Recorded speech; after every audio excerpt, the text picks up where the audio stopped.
everyone! We are doing a live stream for Scream 7 spoilers.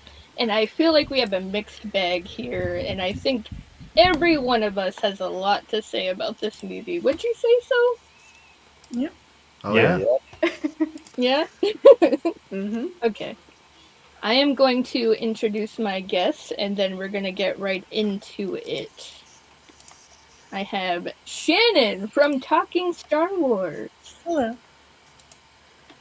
We have Ken from Sledgehammer Horror. How's it going, everybody? We have Julie. If you want to find her on Instagram, there she is.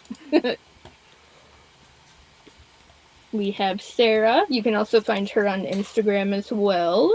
Hey. We have Kyle from The Flet from Another World. Hello, everyone. And we have Jake. Hey, yo. Even though I'm covering your face, I'm sorry. I'm here somewhere. Lurking. There you are. Peekaboo. Also, I wanted to add someone else into this because I think you guys all agree with me when I say this. That there is a certain particular person that I feel we would have loved to share this movie with. And I want to add him into this. Because I feel like he would have enjoyed this movie. Yeah. And I think we would have had amazing conversations with him. 100%. Yeah. So I say, let's give a moment to Steven.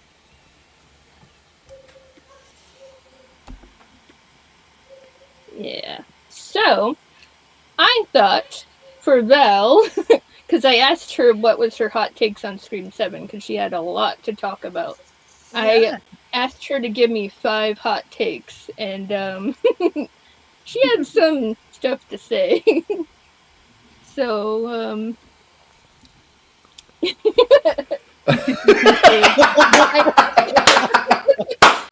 I made this for her. This is for you, Val. So, let's see if I can read this because it's kind of in the way.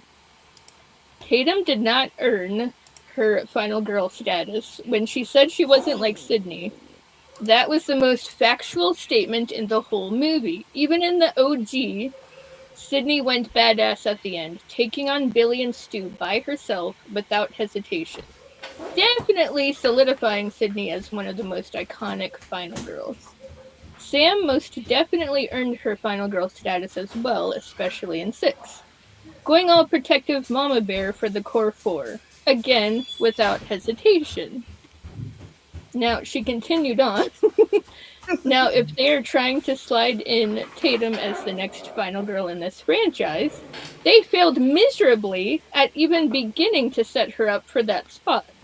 While she had that one moment at the end, it was only because of Sydney being there.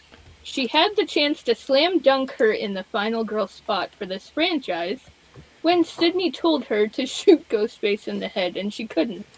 That only proves to me that she doesn't have the balls to be a final girl. She needed backup to grow those final girl balls, aka her mom. What do you guys think about that first hot take? That's tough. Yeah, it's a little... What I want to say is, in Tatum's defense, her mom kind of molded her into not being that final girl. Like, and I think that's the point, is Sydney really made it so that, to her own detriment, she made it so that she would never have to go through anything like that. So she didn't have her prepared. It wasn't like Laurie Strode with Karen, where Laurie Strode had prepared Karen for this moment her whole life. Tatum has been shielded from all this. So she's always had to depend on her mom because her mom put that dependency on her. So in Tatum's defense, where Sydney thought she was being a great mom, she was actually holding her back. And that's something that I think all of us parents can agree with. We want to shield our children. We want to protect our children, but at what cost? When is it too much and not letting them go and find out on their own? And unfortunately for Tatum, she had to find out in probably the worst case scenario a teenage girl could go through. So in Tatum's defense, it's Sydney's fault. I agree, because I feel like Sydney was trying to shield her from that and didn't want her to have the same life that she had. Whereas with Lori, I feel like she almost prepared thinking that Michael would come back. But Right. Sydney didn't want Ghostface to come back. So I feel like that's the difference. And I agree with you. But at the same time, like I said, when she wasn't ready for what was coming, that's when she was in trouble. So you always got to make sure your kids are ready for it regardless. I think that's kind of what bored me about the character. I just I love final girls that kind of go through an arc and then show some initiative in the back half. You know, I never felt like there was really an arc with this character that they were trying to strike. It was all stuff that served the character of Sydney rather than the new character that they were kind of like 1 foot in, 1 foot out of focusing all in on. So I guess I'm just confused. I'm just confused what the point of even Tatum being there was, you know? Yeah. Yeah. I thought that was realistic, though. Like, this whole thing took place in what, 3 days? Are you going to go from soft, quiet, timid child who's been shielded from everything to just stomping down doors in like 72 hours? I think it was kind of good that she kind of stayed herself for the movie if it sets up like a longer arc over like the next movie. Like, this first movie showed that she really wasn't that much like Sydney, and I didn't think that was a bad thing. Like, Sydney wanted her to have like a soft, normal life. So I think it is probably kind of cool for a character that in this movie, I don't want to call her helpless because she wasn't, but she wasn't the greatest at a lot of stuff. And if we see her kind of grow over a movie or two, I think it'll be a little satisfaction there at the end. Sure. I think that's a perfect 100%. observation, because you can't change from, like you said, from a shy character into a fighter in one night. It just doesn't happen. You have to have the experience, the trauma, in order to feel that protection and feel that fight in you. You're not going to get that just in 2 minutes. It's not going to happen. I feel like it would have been What do you think? We didn't hear from you. What? I think we talked about about There's a lag, I think. Who's up? Like a delay. Who's up, Carey? No, I said I didn't hear what you had to say. What do you think? Oh, well, yeah, I think I do see it like, as a Sarah Connor type scenario, because she wasn't prepared for what was coming for Ghostface until dark in the later movies. So I think at the time you're going to grow Tatum into be just as badass as her mom. It's going to take a while to get there. So I think I do think they handled Tatum the right way in Scream 7. So.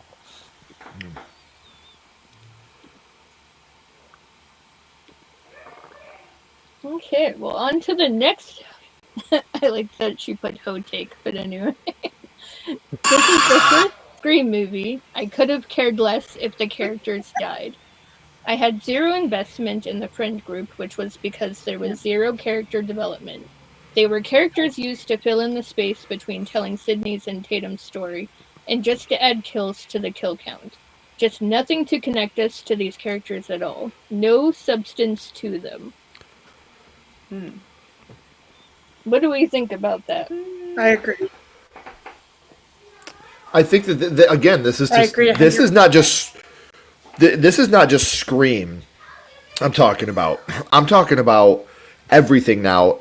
The main characters have so much damn plot armor that they're more worried about, am I going to be in the sequel? Don't kill me in this movie because I want to make more money.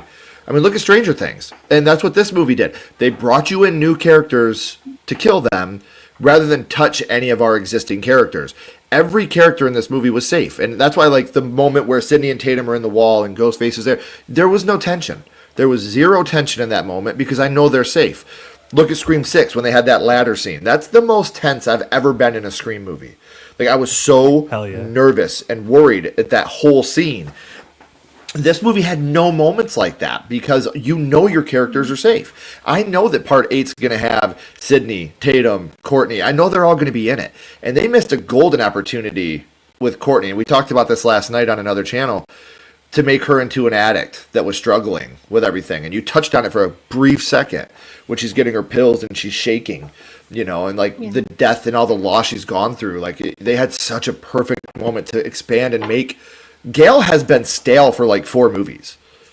And they had the perfect opportunity to have her come back to some type of character arc. How could she overcome this after losing Dewey, after losing everybody? And they just, God, I was so angry because again, they're all safe. They're good. There's nothing going to happen to them.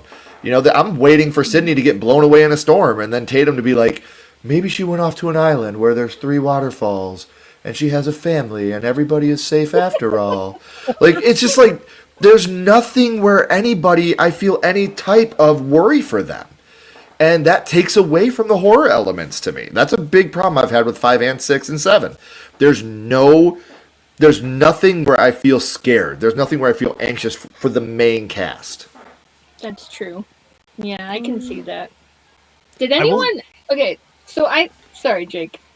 I just have one thought. With Chad, when he got stabbed accidentally by Chloe, did anyone else think that Ghostface was going to snap his neck? Yes. Yeah. They were like, I might snap his neck. Because Ghostface went to, and Chad was like, I'm in part 8. And he was like, oh, I'm sorry. Lay down with your sister. I didn't feel tense at all during that scene. I was like, well, he's good.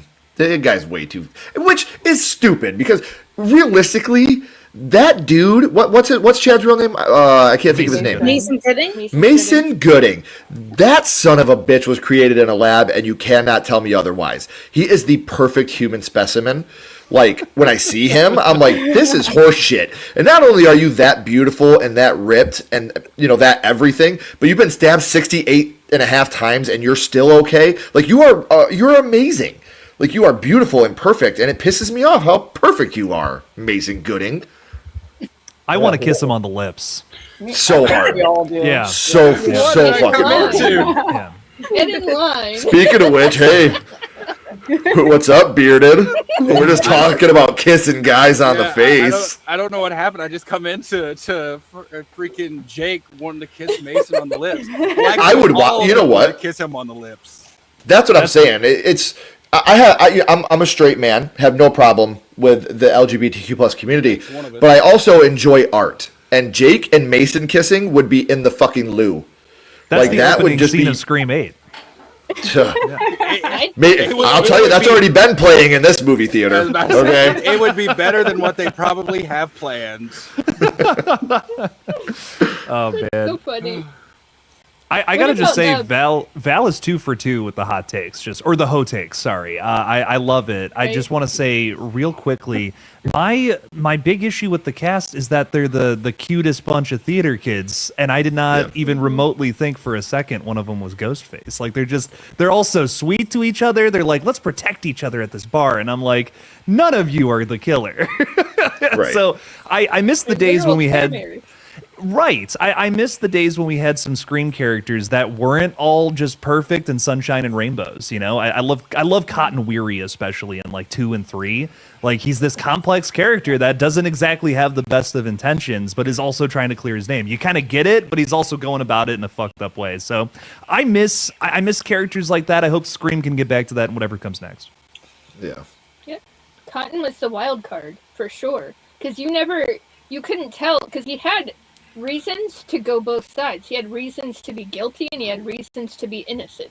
So I loved that, because you never know with him, and I thought he was a great character. I thought he shouldn't have technically died in 3, but that's just my opinion. Yeah, he wanted to die, but then he regretted it though. Mm-hmm. Yeah. I liked it. It threw something new at the opening. You're like, oh, this established character we're following now, they're surely not going to die in the opening, and then gone. I like that. That was innovative back in those days. Yeah. Now we just got to get crazy. Right. Like, let's, I'm Dude, not going to say what we need right now is a Dream Warriors. What we need right now is a Halloween Resurrection. We need someone to come out with balls and say, we're going to kill off our final girl in the first 5 minutes, or we're going to have her die towards the end without even, to start the third act. we're going to kill our final girl that everybody think is safe. You know, like that's what I respect and love about Dream Warriors and Resurrection. Like they were able to go out and do it and be like, you know what? Bam. Right in your face. We're going to kill Laurie to start the film. Bam, Heather Langenkamp's dying right before the third act starts. Like, we need somebody to come out today and go, you know what? We're doing it. We're going nuts. How many people here would protest, though, if they killed Sidney Prescott in the opening scene of Scream 8? Oh, I would. Pretty bummed. Well, let's not get crazy here. Like, let's not do Halloween Resurrection, please. Here's the thing. That's all I gotta say. I would I don't know if I would protest, but I would literally be what the fuck is going on? Let's see what they do next. Because if they did that, you have no calibration left of like where this is going. Hot take, I would welcome it. And again, listen, Sidney Prescott, Sydney Evans, my favorite final girl. I don't think there will ever be another final girl as impactful or as amazing as her. Her story's been told. Like, there's only so many times where it's like, oh, we're coming back to Sydney. Oh, we're coming back to Sydney. You know. Well, that's why. Those are my ghost faces trying to attack me. We got a cameo. Look at that. But yeah, I just think that like there's only so much. I thought that 5 was the perfect exit for Sydney and Gail. Like that should have been the perfect exit for them, where it was like, you know what, they've rode off into the sunset, they've had a happy life, everything's great for them, and now it's just like we're bringing them back, and it's just the same things over and over again, and it's somebody's attacking Sydney because she wasn't in the last movie. That's like, why they need to keep him retired, I think. So. I think Sydney's losing it. I don't know if y'all noticed. She talks to herself quite a bit. So do I. There's nothing wrong with that. In this movie, I didn't know if you guys were really here. No, she talks to herself quite a bit in this movie. I'm like, she's going off. When does she do that? How do I not remember that? Okay, well, when she walks out of the, like, after one of those disagreements with Tatum, she's like, fucking motherhood. And then when she's looking for someone, that's I'm not talking gonna say who. to yourself. That's just a thought. That's talking to you. Well, Tatum did the same thing behind the door. I don't know. Tatum did the same thing behind the door? Yeah, she said, I forget what she said, but she said, nice talk. Fucking hypocrite, wasn't it? Oh, yeah. Or no, yeah. Nice talk, yeah. She might have said, I don't know. I'm just, like I said, I didn't particularly like Sydney in this one. I didn't agree that Sydney's story's over. I feel like there's obviously plenty I think there's still plenty they can do with her. I don't think this movie is bad because of Sydney. I don't think they did Sydney right, and the story, it obviously had potential, but for me, little details just sunk this ship for me. Okay, but what if they kill Sydney right, and then Mark is the new final girl? Would anybody like that? I'd kind of. I would be Sydney to die, but I'd be into it because he's my new character. I really liked Joel. Joel was awesome. Yeah, we're Team Mark over here. Team Mark. That opening scene, or the first scene with him and her in the bed, was like the realest the movie felt. Like it not was to me. Oh no, I thought that was like two partners in bed together, just like laughing and like having that felt real to me. And then Sydney becomes a terrible mother again. See, I did like them, and I will say their chemistry, great. But again, for guys in the chat, I'm sorry, I got to say it again because he wasn't here. No father of a teenage girl is going to be like, you think they're doing it? This is not something a dad's going to say. When he said that, I was like, Mark, no, we don't think about that. No, stop. She still plays with Barbies and shit, man. Stop growing her up already. Like, I don't picture a world where any dad would say that about his daughter. But at the same time, I also don't picture a world where I would let my wife go and find the boyfriend in the room and not me.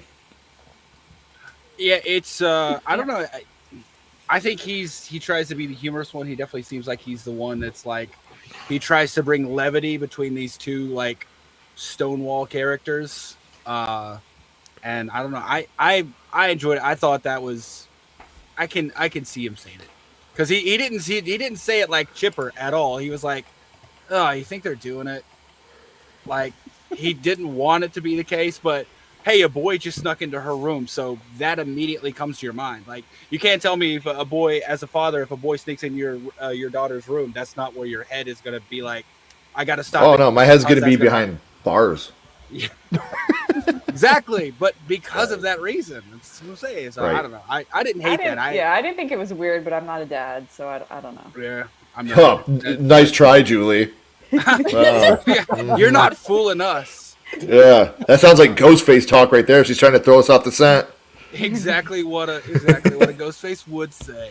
Yeah. I don't know. I would be totally cool with Joel or with Mark. Like, I told Jake earlier on the phone, like, I want a final boy, and I knew exactly who it was in this movie too, and we didn't get that. So, are we doing this is spoiler talk, right? Yeah. Yeah, it's spoilers. Say whatever you want. Okay, I fucking wanted Lucas. Let it I rip. wanted Lucas to be the final boy. Me too. I liked him. Could you imagine? Which one was he? I loved it. He was Jessica's The son. guy who died in the bar.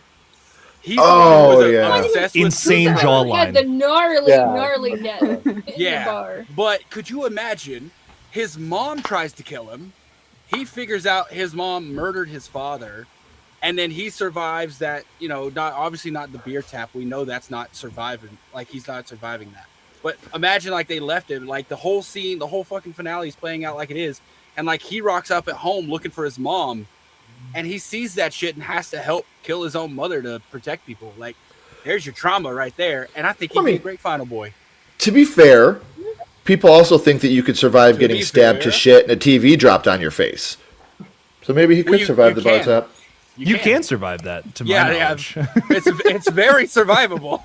There was a whole trial on it. Yeah, I was about to say, we presented evidence and everything. Did you not watch? I was a counselor there, if you didn't know. Like, Counselor Oh, Queef, yeah. yeah. Look at that. Trust me, I remember. That's why I objected. Objection.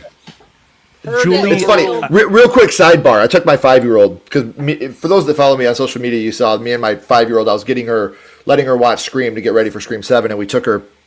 And when Stu popped up on the screen, she goes, "He's dead, Dad. There was sparks on his face." And I was like, "You're right, babe. He was dead. What is going on here?" She was so pissed. he was She was so pissed. He was so dead they paid him to be in part 3. Well, how about this? Let me ask you guys this: Is Stu dead? No. I didn't see no body. No. The papers are missing. The papers are. That's Yeah. weird. Mm-hmm. He's coming back in 8. You know what? You Plus, know what the I body love? was And missing, right? No, the body wasn't missing. But you know what I love about this? And at the VIP screening, I went with Matthew Lillard. This was brought up. How? Just so you know. Oh yeah, This. they even Did you filmed guys it. see this? Yeah. They filmed 2 different endings. One with Mm-hmm. him actually alive, and then one where, the He wasn't original ending revealed. that we saw. This made me want to And- cry. Yeah. Well, here's what Matthew Lillard said. He's like, imagine, or he was talking, or somebody was talking about how much more focused people and certain people are that he's dead now after this movie. That's how much bigger of a shock it's going to be when he's alive in the next one. Alright. I really don't think he's alive, but I'm gonna rock with it anyway. I'm going to rock with that, Eric, because I need hope. I need some hope Yeah. for the next few years. If there's anything this did Out of do, the it brought promotions, my they'll be expectations fine. down. They have to keep him out of the promotions, though. Yeah. They can't Yeah. have him Yeah. all over it. They can't. It's not going to work. What? Let me ask you guys this. Here's another question that I'd love to ask people. Scale of 1 to 10. What are the odds that Jenna and Melissa come back for 8? Oh man, probably 0, which I hate to say. You said Yeah. 1 to 10. I give it a 2. Yeah. I give it a 0. 2 because I don't think they're particularly excited. However, a job is a job. A That's job. why- Could you job. imagine? That's why Could I'm you giving it- imagine? I still think that it would be so perfect if in Scary Movie 6 there's a scene of Melissa and Jenna walking and Ghostface running by them and them being like, "I thought we weren't involved in this anymore. I thought we were done with this." Like, that would be the perfect Scary Movie 6 thing for me. Like, I am please, holding the faith alive for that. Please, That would be way God. too funny. that would be the perfect thing. But can you imagine how much, like, publicity it would get to have Melissa and Jenna come back for part 8? You know what I mean? Like, again, I think Melissa has integrity, and I think she's going to stick to her guns. I think that, and again, that's not a bad thing. I'm not saying that's a bad thing at all. Spyglass did her very, very, very dirty, and it was very disgusting. And they made a joke about it in this movie. A lot of people loved it. I fucking hated it. It made me cringe, and I thought it was despicable. It was in very despicable. poor I taste. hated it. Yes, I hated that joke. But man, the money that would make for her coming back. I mean, come on, that's ridiculous. Yeah, I would love it. Drama sells, baby. Yes, it does. You know, a joke in 100%. 7 that I loved that they made about their own movie is Sydney says Stu being back would be the better story, but it's too far fetched. Yes. I'm like, you're absolutely right. It would have been such a better story than what we got. So much. They better. poked fun at us. They poked fun. The thing I didn't like about this movie is, to me, I thought that this had the most predictable killers of the whole franchise. Like, when I saw Ethan Embry, I was like, they did not cast fucking Can't Hardly Wait guy to be an orderly for 7 minutes and then be out of the movie. There's no way that just happened. And I kid you not, I put this on my mother's ashes. This is completely true. When Jessica popped up and we found out she was the neighbor, Ashley was like, she's the killer because Sydney's dog shit in her yard. And I was like, then we got to the end and I was like, Ashley, that would have been a better motive. So it's funny you said that. I met Ethan Embry this weekend and I had him sign 2 things. One was for Scream 7 and one was for Can't Hardly Wait. Yes, dude, Can't Hardly Wait. Can't Hardly Wait's how I found out about Blink-182, man. That's why I heard Damn It for the first time. Rick, you should have had really- me sign my pizza DVD. It really sucks that I dislike part 7 because he is the nicest guy and he is so genuinely in love with the fact that he got to be in a Scream movie. Like he told, like I asked him, I was like, how far into it did you know like you were going to be the reveal? And he's like, I didn't know till I watched it because they filmed multiple endings. And then freaking Kevin Williamson came out and said that. I was like, oh, he wasn't lying. But I asked him, I told him, like, you kind of broke my heart. Like, we really thought it was due. He's like, good. That means we did our job. Like, that's what we wanted you to think. And, like, he just seems so in love with the fact that he got to do it. But he couldn't talk about it. So anytime somebody came up and, like, you could tell they know, he got the biggest smile on his face because he could actually have a conversation. Super nice guy. And it really sucks that he's in my opinion, the worst Scream movie. Not even close. I have to bring Somebody this up. say a or positive thing. My head's gonna explode if I don't bring this up. Julie, the bear in the background with the mask, 10 out of 10. You like I've been staring at it the whole time. I literally, I cannot take my eyes off of it. It's too funny. I was gonna ask, but I assumed somebody had already said it before I jumped on the stream. Nope. But I was just like, who did they take down? Because that looks like the mask Melissa was wearing before the end of the movie, and I'm like, that's where she went. So a bear took her out off screen. Oh, jeez, dude. Yeah. She chose the bear. She chose I wasn't the gonna bear. say that, man. But Oh man. Yeah, she chose the bear. To be fair, to you be should fair, choose the bear. You should choose the Always. bear. Always Men choose are the bear. over Scream Men 7, are I would choose the bear fucking every day. disgusting. Dude, Ken, what you said about in Scary Movie, I would love that, and especially if they just use the exact same Gale joke from 7, which is like, I'm glad we're not part of that anymore. That last one was rough. Just say like the exact same line and walk away, and then like you're like, oh yeah. I've been very, very vocal, and anybody that follows me on social media knows I've been very, very vocal about how I hate the boycott that people were doing against Scream. I think that I thought it was stupid. I didn't like it. If you want to do something to help people in Palestine, do something to help people in Palestine. But I've met Melissa a couple times, and every single time I've met her, she was so sweet and so genuine and so kind. And it's hard to not support her, to not, wish her the best and hope the best for her. So when you hear a joke like that, I literally was in my seat like, stop. That's fucking pathetic. That's gross. And I had a bunch of people around me that were laughing, and I was like, to hell with all of you bastards. Yeah, there was a lot of jokes at 6's expense. Like, even Mindy in the bar, when she said something like, that would be a retcon for any franchise, and da-da-da-da. She's like, then again, Billy Loomis has a secret love child, so who the fuck knows? And I'm like, right. Yeah, kind of making jokes about the entire thing here. Well, see, like when they're making jokes about 6, I don't mind that. But when they made a joke specifically at Melissa, like that at her expense, I wasn't in. I was like, that was fucking stupid. I'm sorry, I'm swearing so much, Carey, but it was just like that was bull. Like that sucked. That really sucked. I don't like that they made a lot of Sydney's arc this time around be about, oh, I should have went to New York too. That was another thing. The Melissa thing rubbed me the wrong way. And it's like, you know, if Neve Campbell felt like she wasn't being given enough money to be in 6, then yeah. Yeah, then cool, good for her. I hate that they made her say that in this movie. Like that really bummed me. That kind of bummed me out. There was some subtext there. You know what I mean? Yeah. But the thing for that is like, what did you realistically expect for Neve to do in part 6? You know what I mean? Like 5 was the perfect way to pass the torch and let her ride off in the sunset with her husband and kids and be safe. Like she was done. Like that should have been it for her. You know my conspiracy theory about this, Ken? What's that? Put on your tinfoil hat. You want to talk to the rest of the group too, Jake? No. Like we're not doing that? No. This is Ken and I now. No.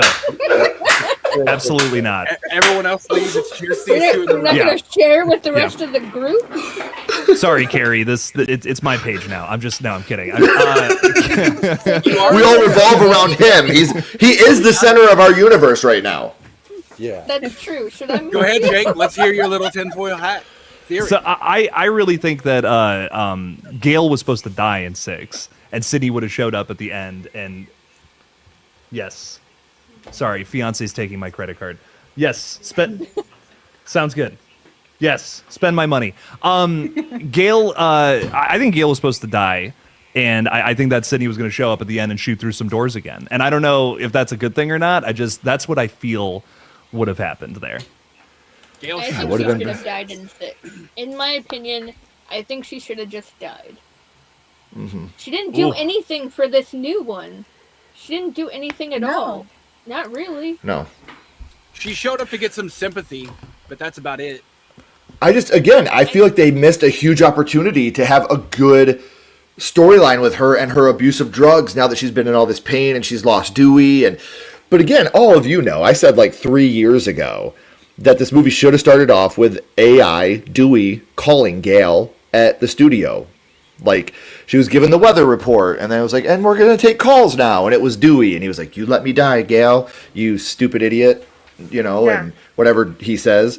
I think that would have been a perfect way to start this movie rather than a death, Like now that once 6 started and we find out she didn't write the book about Dewey, the last thing she said she was going to do in 5, as soon as we found that out, I was like, throw her off the balcony of her high-rise apartment. Please. Not only that, but she had a new boyfriend, a younger, sexier one. Bitch. I don't know about sexier. David Arquette can get it, sir. I can hold your tongue. You're damn right. That's a WCW World Champion you're talking about there, Eric. You're damn right he can get it. He's a huge fan of 9 Inch Kills. Apparently you want to do, don't you? Is there anybody that doesn't? Yes. There's only 2 people. There's only 2 people that don't want to do Dewey, and they're lying or dead. That's it. I didn't like the way he looked at the end of this movie. I was like, "Who is that?" Oh, you mean emo Dewey? You mean emo Dewey? That scene was wasted. There was no point doing that. That was pointless. It was like they could have done so much more. And you know who they should have got for it? Why not get fucking Tatum? The person you've been talking about was your only friend, or the only friend you ever trusted, and who you get Tatum in there. That's gonna fuck with Sydney's head. That's what you need is this type of Dewey. Everyone around you dies, Sid. All right, I'm leaving. You'll be back. They always come back. Yeah, he always comes back. Yep. But the one thing I want to say in defense of Stu being alive, there's only 2 people ever that knew Sid said, or that Stu said, "I got a thing for you, Sid." Thank you. Yeah, That's there's only 2 people that knew he said that, and that was him and Sydney. No, Gail the hopium meter. Gail knew. Well, that means with then. Here's the thing. Somebody brought this up too, and I was like, okay, I'm pretty sure Sydney gave her some sort of information to write the book, which turned into the movie. Because when we see the clip in part 2, the clip of Stab, we see the conversation between Billy and Sydney that only Billy and Sydney knew. So how did that make it in Gail's book? Sydney had to tell Gail something to give her that information, because that conversation was like word for word exactly the same. So I think she told him. That's fair. He's still dead. You know, my thing is, my proof is in part 6. You remember when they had all the drawings? You probably heard this before, right? Of all the characters, of the dead characters. Yeah. Okay, they had Principal Henbury's stand, and you remember what the drawing showed? It showed him laying dead on his office. Do you remember where the police found him? Hanging off the pole? Strung up at the school. Yeah. The only person who would have seen him dead on his office that accurately to draw it was the person who killed him in his office before they moved his body. Roman. Yeah. So who did that? Roman. Roman was dead before anyone. No, I'm saying Roman was there in part 1. Can't change my mind. Stu's dead. Oh no, I agree with Roman being there. However, Roman's dead. Like, Roman doesn't help Richie draw these drawings if Richie's the one doing them, or drawing them in 6. I That's think true. we're giving the writers too much credit here. I think we're all talking about how, like, Don't we they all? have all of these little things planned out, and she must have told Gail so it could be in the book. I think they just did it for us. I don't think there's anything wrong with that. I Fan feel service. like we're giving Radio Silence too much credit. I think Wes knew what he was doing. More so. Well, you guys know, I didn't know this. I just learned this. Did you know that when Wes created these movies, he worked from end to beginning? Did you guys know this? No. Negative. I didn't know this. When he created, especially the first one, he started with Billy and Stu being Ghostface in the end and worked his way to the beginning. And to me, that is such a Wes Craven thing to do. And that's why Wes Craven was Wes Craven. He knew who his killers were before he did anything else. I'm sorry, what do you mean he did? Like, you mean writing? Because he didn't write that. Yes. No, I mean, like, with creating the characters. Okay. Or Wait. do you mean the scene-wise? I mean, maybe it was Kevin Williamson that I'm thinking of then. Yeah, I was about to say, Whoever it Kevin was. Wilson did it. Yeah, maybe it was Kevin Williamson, not Wes. But he wrote it from end to beginning. He knew that Billy and Stu were the killers first and then went from there. Where a lot of times they throw the killers in later on now. Well, yeah, and Kevin also, like, he started this. Let me started look this as back up. Yeah, Kevin started this as like a 30-minute thing for like a writing class he was doing in college, apparently. Then he did something. He was house sitting. He did an interview for that book that I was telling Sarah about. I'm pretty sure I told Jake about it too. But the what's your favorite scary movie? Yeah, and then he was like house sitting and saw a story about like home invasions and this particular killer in Florida, and developed it further. Yeah, old Danny Rowling or however you pronounce it. He was a weird guy. Apparently, really loved Mountain Dew. Aren't they all weird? Yeah. Serial killers? Yeah. Yeah, I think we can all agree on that, right? Yeah, we're all we all go a little mad sometimes, all right? But he really liked Mountain Dew, apparently. I know that. I watched a true crime thing on him after I found that out, and it was really interesting. Well, apparently he did the do too. Do the do. Do you like Teaching Mrs. Tingle too? Like, anyone like that movie? Never Because I seen. love that movie. Haven't seen Never it. seen. Unfortunately, no. I have not seen It's it. not great. It's not I bad. loved it. I'm sorry. Don't apologize. Like what you like. But Oh, I'm not sorry for that because I love it. I love the characters. y'all and probably I love... talked about this before I got here, but like, how did everyone feel about the movie? I don't even know that right now. I kind of know with Julie and a little bit with Sarah, and I know a lot about Jake. Well, there you go. Might as well tie this into there. Does it live up to your expectations? That's loaded question. I'll go last. I talk too much. Okay, Kyle, you go first. For most part, I really enjoyed Screen 7 without a few of the nitpicks. I love the opening with the two couple at the beginning and Stu Mockers museum house there. I love that, and I also love the scene when he switched out the mechanical ghost face with the real ghost. I was like, okay, he's actually standing there this time, and how they died and how he burned her was awesome opening. I also love the dynamic between Sydney and Tatum. I love that mother and daughter dynamic that was going on there, and I love a lot of the kills were really good, especially especially with this Lucas getting the alcohol through his mouth. Yeah. At the bar scene was pretty cool. I did like the stew stuff, but the other AI stuff was not needed. They could have did a lot more with those with the deep fake. Um, I d- the final act was a little rushed, even though after the reveal. But I did find it pretty funny when Anna Camp got wasted. Her whole face got wasted. I thought that was pretty funny. Out of all of the AI stuff, when they showed the AI with Ben on the laptop, why does it look like he's morphing into Stu like the Hulk? Ooh, that got weird. Yeah, I know it got way weird. too far. You know what I mean? He deserved the hit in the head with the laptop. I'm just saying. I was like, what? That part was weird, but why does it look like he's morphing into Stu? Yeah. But I was cool that Margot Bertrami's score was in this. But I do have there was some parts that they could have changed for sure. So the most part. What do you give it out of 10? I'm just curious. Who, me? Yeah. 7 out of 10. Okay. Shannon? So I kind of went in with my expectations low, I guess. Like, I feel like somebody said here, like, I feel like as soon as Anna Camp was cast, it's like we knew that she was Ghostface, especially, like, if you watch the first trailer, it's like, where in the fudge was she? Right? Which I kind of, liked of how they did not show it, because, like, it probably would have revealed it first.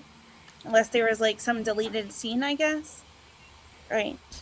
Because, like, there probably is, like, more footage to, like, what we saw with Anna Camp, for example. And, like, we didn't even see Ethan Embry in the trailer or TV spots. Unless I'm dumb about Ethan for TV spots. Neither Anna or Ethan were in any trailer or TV spots. Yeah. So, yeah. But yeah, like I went in low, but I was really like surprised at this. Like it was like a motive that we probably didn't see coming. Like we all thought Leslie Mocker was going to be in a camp, so kind of like that it wasn't related to a former Ghostface. Even though the Stu one would have been better, just because. What are they going to do with 8? I wonder then. Right. It's only going to make sense if Stu has something to do with it. Just saying. Yeah. But yeah, 7 out of 10 for me, for sure. Sarah? As per usual, I have bullet points, so I'm going to just go through these. You go through it. Do it, girl. Okay. We got highlights, we got rankings, we got ratings. Here we go. Movie. Okay. 6 out of 10. Ranking 1, 2, 3, 4, 7, 5, 6. Positives: Gail and Sydney's relationships, mature story, the inclusion of Chad and Mindy, who I liked better than in the previous 2 films, Mark freaking Evans, nostalgic set pieces, music, vibes. They were fun. It was fresh. I liked the opening kills. I liked the whole murder Airbnb. I thought it was like an improvement on the Shrine in 6. And I liked Ghostface pre-reveal. Now the negatives. Brutal. Yes. Brutal. Literally everything damn it, about Carl. Jessica is my negative. Just my note just says everything about Jessica. I hated her. I hated her motive. I hated her reveal. Not a fan of Jessica. We spent too much time on too many kids that did not matter. The AI was kind of cringy, and it's not going to age well. It's going to date the movie.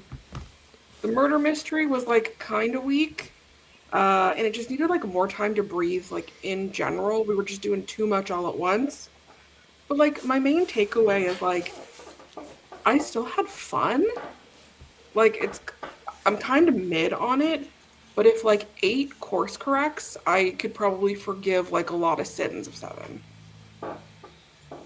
Okay. And that's me. Does anyone else think of the movie Hot Chick every time you hear the name Jessica? It's me! Jessica! Jessica! That's like all I hear when I hear that name. Oh, I love that movie. Me too. Too bad Rob Schneider's a douche now. Yeah. Sorry. We'll move away from that. Fine. Jake, it's your turn. Hell yeah. I just didn't think I would ever walk out of a Scream movie feeling like I just didn't have any fun with it. And that to me is maybe my biggest issue with the flick. I have walked out of every single Scream movie at the very least just having a very good time or really vibing with something that was consistent throughout the entire film. I can say that about the previous 6 movies. I just walked out of this one and I was bored in the middle and I was just disappointed by the end. I don't know. This just did not feel like a Scream movie to me outside of having the same ingredients as some of those previous flicks. The setting was really boring and just not utilized to the advantage, I think, of the filmmakers. Small town USA is scary because Ghostface can kind of pop up anywhere and you might be alone perhaps, and this movie like took that way too damn far. Pine Grove, Indiana is a ghost town. No one is anywhere, and the cops are even worse than the Woodsboro PD. So I don't know, there's so many moments of this film where I was 90% of the time frustrated versus having fun with the over-the-top kills every now and then. This felt like a Lifetime movie, casually interrupted by Ghostface killing people in Art the Clown style manner. I don't know. It was so all over the place, and just did not feel like those tight Scream movies that we've gotten in the past, and just didn't really have fun doing it either for me personally. So I was really disappointed with this one. It ranks very, very low for me. What is your ranking? Yeah, out of 10? I give it a 2 out of 10. And what's your ranking? It's at the bottom of the barrel, baby. Like I think, and again, all the Scream movies are like they're up there. Like they're all very close. I love all of them a lot, and like, you can kind of rearrange them a little bit. 7, I just think, is always going to be at the bottom of my rankings moving forward. Okay. I hate to be so negative. Right, Ken, let's hear your thoughts. I love to be negative. I loved the first and second act. Negative or positive. I just see it as a view, the way that it resonates with you. Yeah. I did love the first and second act. I thought the first and second act were incredible. But there's so much about it that was negative to me. Like, I've got my notes from when we were actually in the movie. Because I'm that guy where I take notes as we're going. And one of the ones that really bothered me was when I literally have the killers are the orderly from the hospital and the weird kid's mom. Like, that's, I didn't even know their names. And Weird kid's mom. When he showed up and he was like, I was a Google AI tech, I was like, Jesus fuck. Like, yeah, he's like, I was a Google AI tech, and then I became an orderly at a mental institution. I was like, what the fuck are we doing here, man? Oh, yeah, and this guy was here the whole time. That is very clearly from that Stab movie, but I didn't know who he was. Right, like, it just that whole thing to me was really, really bad. But watching Sydney as like a mama bear, incredible. I'm one of the only people that loves the AI aspect of it. I thought it was really relevant, and that's what Scream's always been. It's always been relevant to what's happening in the time that we're in at that moment.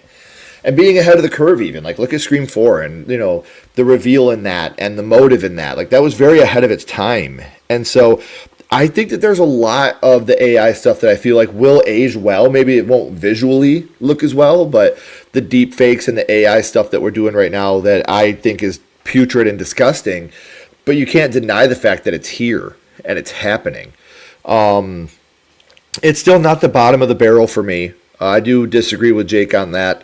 I do think that There's a couple lower than that. I can't discuss my ranking just because I'm doing that tomorrow night, and I don't want to give it away for anybody that may be watching tomorrow. But I will tell you that it's 1, 2, 3, 7, 6, 4. So, well, I won't go too deep into it, but I will say that. So, yeah, I just think that this movie has its redeeming qualities. Is it a movie that, like, I'm anxious to ever watch again? No. But is it a movie that I'm pissed off that I've watched? No. I've seen The Exorcist too. Like, you know, this is a fucking joyride compared to that. So I think that the biggest thing about this movie that's a bummer to me is the fact that there's so many people out there that are review bombing it to make it worse than it is when they haven't seen the movie. I'll take your word. Like, I as somebody, I went into this with the highest of hopes that I was going to love it, that it was going to be one of the top ones for me, even though it's the 7th installment of a slasher franchise. I had high hopes. I was honest with my review. It's not a very good movie once you get to the AI tech and the really bad CGI when oh boy gets his head in the beer tap, or when Anna Camp gets her face blown off. Like, that all looked like crap to me. I thought it was garbage looking. Or the fact that Mark didn't die and they pulled him out and he was just like, I'm going to cut through your rope now, daughter. You know, like, that kind of stuff to me sucked. But, like, I did love the scene, and nobody's talking about the scene, and it's probably my favorite scene in the whole film. When Ghostface has her by the neck, you know, he's got the knife to her neck, and Mark's like, now, and she ducks and he kicks Ghostface. Like, I fucking loved that scene. Like, I was in the theater like, yes, hell yeah, Dad. Like, that's a fucking great dad right there. Like, he had, they were trained on each other. Their eyes were ready. The minute he said go, she went. He kicked Ghostface, and then he got the living shit kicked out of him.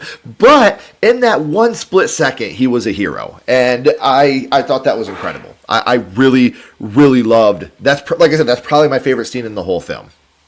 Mine too. Julie and I talked about that for like 20 minutes, just about Yep. Mark fighting people in his own house.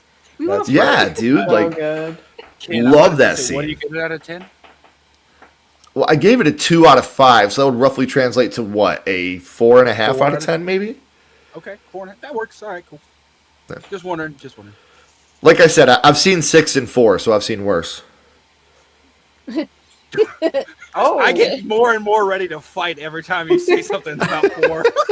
I hate 4, man. Like, and it sucks because I want to like it so much, but I have taste, so I can't.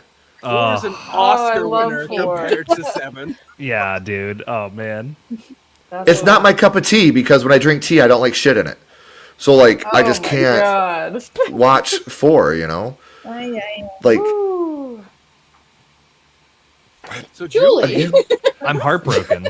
I'm heartbroken is what I am. Yeah, I really liked it. So I've seen it twice. The ending just, it sucks because I'm not gonna budge. I really liked the first 2 acts, but the ending, and I was just telling Sarah and Knight this the other evening, like, they could have saved this entire movie for me if they had just, if Jessica was Leslie, or if we got Stu, because the whole movie, I had no problem with the AI Stu stuff. I thought it was, seeing Matthew Lillard act like that was hilarious. Like, I had so much fun. Like, at first when he showed up, I was like, oh my God, okay, we're just doing this, okay. But I didn't find it cringy at all until the TV montage at the end. And then that was like, I almost had to like look away. It was pretty bad. And then the second time I saw the movie, I was like, please, like, let the projector just die at this part, and then we can just pretend it didn't happen. But I don't know. I think they can, if they pull a Miracle in 8, I feel like they can save this one for me retroactively. Wait, what are you guys laughing at? Stacy. Stacy said Sledge needs to get the Clockwork Orange helmet and have it put on him and then watch for maybe 44 times. Talking about Scream 4. Yeah, that's hard. Damn. Toothpicks in the eyeballs. No, I love what you're saying, Julie, honestly, because I agree with you. Like, those first 2 acts, I was hooked. Like, I was like, this is fucking awesome. Like, I don't get what the big stink is about this movie. Yeah, and I mean, people. I was telling Sarah, people keep pointing stuff out that's like, stuff that I didn't notice that may be nitpicky, but then it does, build It up when it's like, snowballs. It okay, adds up. Yeah. it does, yeah. But I don't know. That being said, I think I'm standing firm. It just sucks because the reveal just really retroactively. It's like, what was the point of any of that we just saw? It doesn't connect for me, the motive with the AI and stuff. And I was like, I'm so glad that Kevin admitted that they filmed an alternate ending, because I was like, I swear, like, this was a rewrite. This is not, like, I swear they changed this last second, and that's how it feels. Yeah. Could you imagine how? Can you imagine how bad that must have been? That this was the better one. What did he say? Did he say that test audiences didn't like it? Well, he said the audience didn't care for the other one. That's what he said. I would have been like, too bad, I'm releasing this ending. Wrong people for that. What we got probably was the wrong audience. Not it. They had the wrong audience. Because if we were in there, we would be like, yes. Yeah. Dude. I also like, 100%. are you guys confused? Because I swear, like, when we heard about this early on, I thought Kevin was rewriting the script. And then now he's saying, oh, well, this was all Guy Busick's idea, the AI plot, and he's saying he didn't change like any of the major plot points, which had me really confused, because I was like, wait a minute, I thought he like fully rewrote it, or at least mostly. he's like listed as the first writer, but the story by credits he's not credited as all. So I think like the AI elements and the story beats are still James and Guy, because those are the two story by credits. He just like from what I understood, when he came on, they already had a script. He rewrote that script using the same story beats and just changed characters and dialogue and stuff. Ah, interesting. I just find it so like, I can't believe he read that ending and thought it was good to go. Like, I don't know. I agree. I mean, but what you're forgetting is Ethan Embry was an AI tech at Google, Julie. You're right. I did forget to mention 16 years. For 16 years. Did you say that? And then he said, you know what? This isn't for me anymore. I'm going to go be an orderly at a mental institution instead. No, it wasn't. I'm sorry. It wasn't for 16 years. He was an AI tech 16 years ago, because he said he'd been at Fallbrook for 16 years. Do you all know any fucking AI techs from 16 years ago? Wait, no. Are you sure he said that? That seems like a blatant No, when he's giving Sydney and Gail the information, he says he's because he's talking about John Doe, and he said he was here before I got here, and I've been here for 16 years. Yeah, but he could have just been lying to them to throw them off the scent. You know what I mean? Yeah, that's true. Yeah, it is Can't Hardly Wait we're talking about here. The guy's done a thing or two. But have you He seen knows Candy though? Well, I mean, he knows a thing or two because he's seen a thing or two. So. Yeah. So I don't know. Like, for me, the biggest bummer for me is just the fact that this could have been towards the top of my ranking. It really could have been. And I've never seen somebody fumble the bag so hard in the third act, except for maybe like The Woman in the Yard. I think that was a fantastic movie that had a garbage ending. I expected more out of Scream just because of the consistency that we've had with this franchise. It's always been consistent. It's always been great. And then this one, like, this is the movie that you wrote for Sydney to come back to. Like, I love the brutal kills. Don't get me wrong. I love the brutality of the kills here. Like, McKenna Grace's kill, fantastic. Absolutely fantastic. Seeing her be completely eviscerated while she's up there, that was great. But you gotta be able to stick the landing. You know, it doesn't matter how well you fly the plane if it lands in the ocean. You know, like you've got to be able to stick that landing and make sure that you're here for the long haul. Like, I honestly wish once Melissa left, I wish they would have pushed back production even more, because they rushed this once Melissa left. I mean, you guys know what the original Scream 7 script was, right? Yeah. Garbage. Yeah. So I'm glad they did. That she was going to be killed, and that Tara was. Yeah, Tara was going to be killed, and Sam was gonna be Ghostface. Garbage. That goes against her whole arc. Like her whole arc throughout the first 2 of her movies is I'm not my dad. I'm not a killer. The darkness. Yeah. Right. And then now she's like, whatever. Let's do it. You know, like I wasn't in. I don't know. I would be in on that because I even said it beforehand. I was like, the only thing that would push her to go to that violent level is if Tara was killed, and then I could see her wanting to get rid of everything that brought about Tara's demise. But I'm sorry, Julie, I didn't hear did you give a out of 10 ranking? What did you say it was? I'm gonna miss it. I don't know, Eric. I think I'm at like it's so rough because that ending just freaking ruins it for me. But I think I would probably give it like a 7. It's, to be honest, so like in my ranking, I think, Sarah, I forget what I sent to you. It changes all the time. But I think I'm at like 1, 4, 2, 7, 6, 5, 3. And sometimes I switch 3 and 5. So it's pretty high up there. It's in my top Okay. 4. Yeah. Especially when you're following the awesome Tatum chasing that was going on there, and then after that, just I know. Yeah, see, that's what makes it like there's so much good in this for me that it's like, yeah, the ending sucks, but like when I saw it the second time, honestly, like it wasn't as offensively bad. The ending. Really? Like everyone says that. No, it was still bad, Eric, but I think because I knew it was coming and I knew I wasn't getting what I wanted, which happens a lot. For me, at least. Your expectations were lower? Yeah, well, I knew what I was going to get. And because, like, the first time I saw it, like, they really got me at the end when he's like, come on out, Stu. I was like, oh my God, they're doing it. And then a short Ghostface walked out, and I was like, that's not Matthew Willard. We talked to him about that. The gates opened. I was like, oh my God, yes, please. But then she walks out, and I'm like, oh. Yeah. I saw how short she was, and I was like, nope. Yeah, we talked to him about that, and he's like, yeah, that was like, he thought that was exciting because like that was awesome and I understand why, but this movie for me, I have it as a 5. I've seen it 3 times now, and with every time I watch it, it's gone down like half a point. Stop watching it.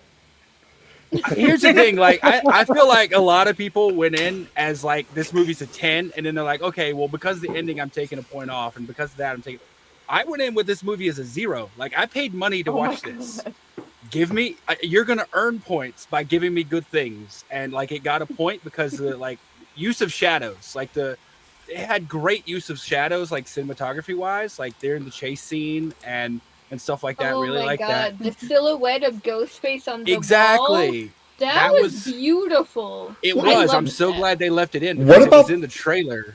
But what about the absolute blatant Halloween 78 reference at the beginning when Ghostface comes out of the shadow behind him, just like the shape does in Halloween 78. There's so many Halloween references. I was like, if the coolest thing you do in this movie is ripping off another movie, then that's not good to me, because I also feel like freaking Sydney was kind of very much like Jamie Lee in 2018, and it was like it didn't work for me as a Sydney character.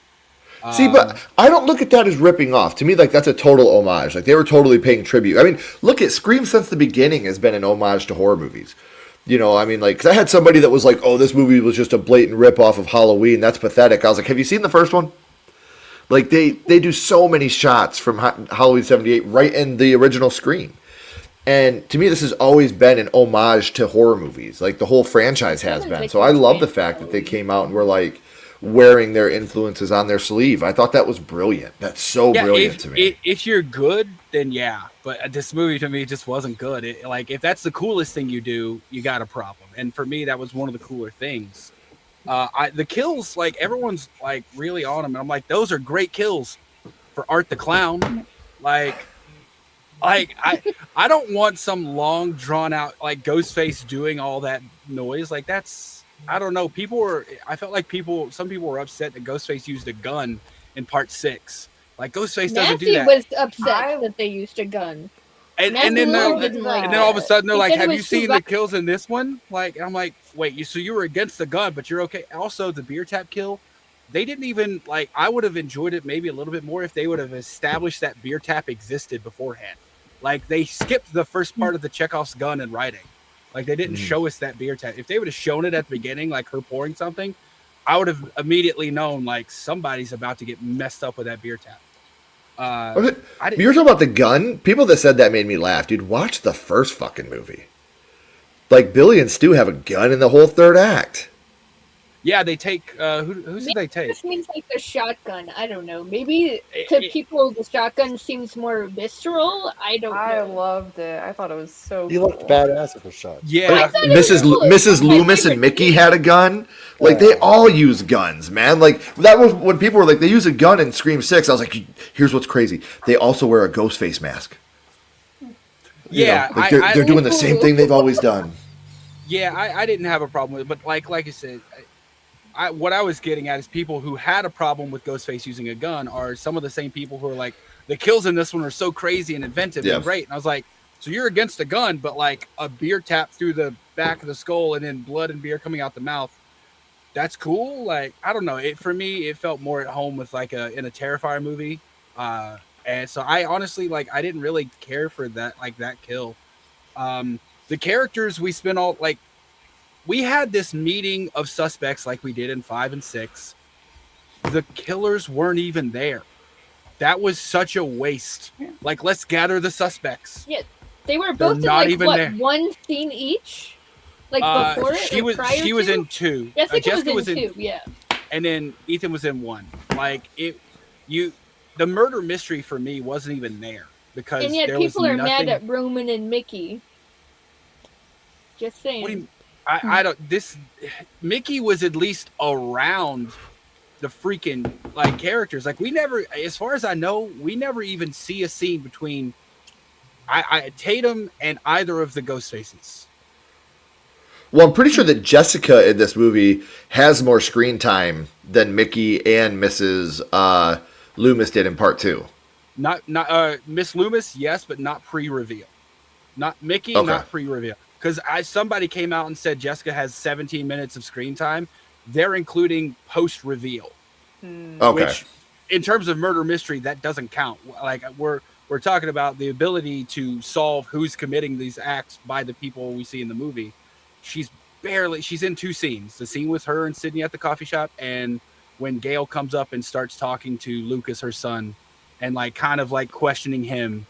That's the only 2 scenes she's in. So she's in the gym too after I think McKenna Grace dies, and the police are like, "Where were you?" And she's like, I was at home with my son. Or he was at home with me or something. But that was like 10 seconds maybe. Yeah.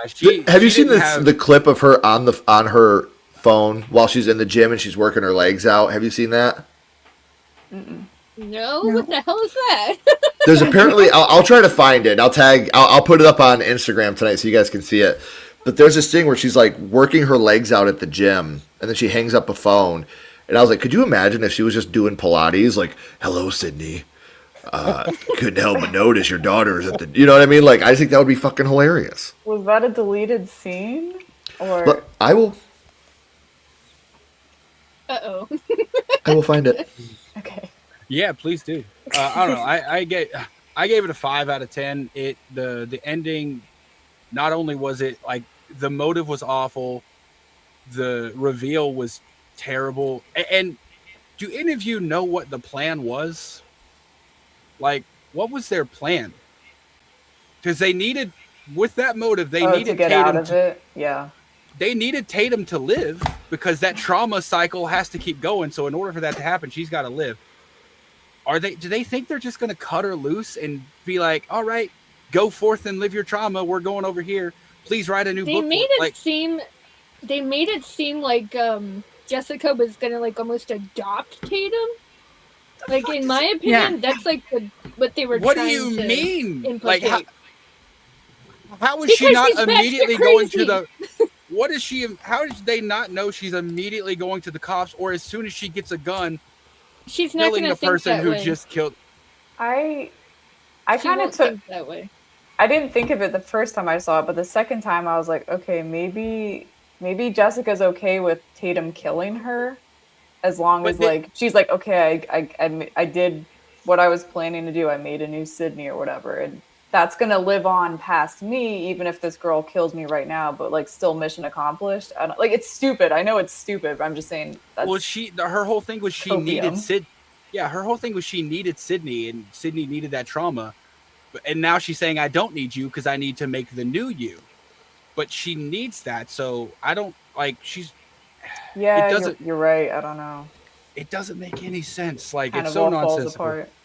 Yeah. It really does. The only Mark Evans and Lucas were the highlights for me, and that's Mark. Like, I love that he'll throw fucking hands with anybody. It doesn't matter. Like, when his family is there, like, he's walking through the house with oh, that's another thing I didn't mention. The third time I saw it, I remember when they go back to their house after the McKenna Grace kill. Before they step foot in their house, they have the police clear their house. They didn't clear the attic. But they Barely. didn't check the attic. What the They were hell? checking It was- closets hold on. or attics. I Yeah, they counted. the whole I house. pulled a timer out that third time because I'm like, that it's 24 seconds from the time the last cop leaves the house till Ghostface jumps down from the attic.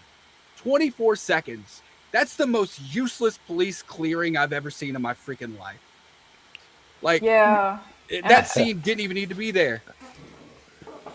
Well, another thing that pissed me off that I was just talking to Sarah about, Mark Evans, my favorite character. He, again, this was spoiled in the trailer, but when he goes back into his garage, right, and he hears a bang, and this is after Sydney, I think, goes with Gail to the mental hospital, and he's alone in the house. And he goes into the garage, and he knows he seems to suspect he heard somebody in there. He doesn't even draw his weapon. He's got his back to the plastic. Like, that pissed me off so much. I was like, what are you doing? And he, like, they killed Carl already, but, like, didn't he know that Sydney and Gail had gotten another stew call? I don't know. Did he know? Like, they took that call, in the dining After. room? But he was there in the house, wasn't he? That's right, because I was about to say, like, he was convinced that they had killed. You're absolutely right. I didn't even think about that. And they wouldn't have just not told him, because, like, why would you not tell your husband and your daughter that, like, hey, there's another killer, we just got a call? Well, he also is. They probably. Am I the only one hearing that music right now? I'm hearing it too. Okay, I was like, And is it it's not, okay, cool. I was trying to screen record this. So I'm screen recording something so I can send it to Carey. That way she can see what I'm talking about. No, they would have had to tell him, like, hey, because it doesn't make sense to go to Fallbrook if there's not an existing threat. Okay, so that really doesn't make sense. You know what else didn't make sense to me? Lucas, the true crime expert who knows everything about these killings, taking a broom and saying, I got this, and running into a Ghostface. Like, dude. I'm like, what are you doing, my guy? Yeah, really. Like, that was upsetting. You were just with the girl, like, feeding her fries, having a good old time. Things are getting better for you. Fucking leave. Fucking leave. And I was rolling my eyes because I was like, oh, God. Like, he's not the killer, is he? Because if he was just going in there and he got some fake blood on his chest, but nope. That's he was just dumb. I think that's what I'm not everyone going to lie thought. to you. I thought when he came out with just a stab on his stomach, I thought it was going to be a fake out. Yeah. But then they pulled it on us, and he ended up getting that gnarly kill. Which I wouldn't have minded that kill, but I'm sorry. The beer coming out of his mouth, that ruined it for me. If they didn't do that, if it was just like maybe blood oozing, that would have been fine. But the beer coming out was too hokey for me. It was a joke. I think one it funny went on thing. a little I know. One funny thing It that really did happen to me. So it was at the screening in Florida. So after he kills Celeste, he's like Ghostface is on top of the bar. He jumps off the bar and he lands kind of like with a thud. The people next to me thought she had already died, and they thought he jumped on top of her. I thought the same thing. So Yeah, the people me next to me was like, wow, that's a little bit of overkill. And I leaned over to Marcus next to me. I was like, they think that's overkill. Wait till what they're about to see. And the whole theater laughed the whole time. That's the thing. Like, it's a joke. It's not even scary or anything at that point. Like, it took me out of it. And that's one of the reasons, like, I feel like it's an Art the Clown thing, because somebody brought up the Olivia kill and how brutal that was. When I saw that, I was like, oh my God, that's awful. When I saw this, yeah, it's brutal, but I'm like, that's dumb. Like, I didn't think, like, it made the Olivia kill made sense because it's a freaking angry high school teenage boy being stupid. This was like a grown ass man fucking dragging this out, lifting a kid up by his head. Also, like, didn't make sense. It wasn't scary. It was funny and it was dumb. But we also got to remember The dumbest that thing was the whole bar scene. No, go ahead. I'm saying the dumbest thing about the whole bar scene that drove me nuts was Chad and Mindy. They go and they try to escape and they're like, oh no, we're locked in. We're going to have to go through the kitchen with the killer. I'm like, my brother in Christ, we have floor-to-ceiling windows and a glass door. I've been to that bar. Get out. They have 3 separate doors in the dining area alone. They didn't need to go through that fucking kitchen. There's no door. Just according to throw a them. little chair through and you're gone. You didn't even have to look for another door. Yeah, really. Yeah. And you were talking about you've been through the last 2 movies and you're 30 stab wounds. Here's something dumb too that I want to throw out there. Please give me an explanation other than she didn't trust Gale. Why the fuck would Sydney, instead of running 2 feet back in the building to get the car keys, run halfway across this fucking town to try to say, other than she didn't trust Gale? Why? Because they didn't want her to get to because we needed her to have the call. Yeah. Because she didn't trust Gale.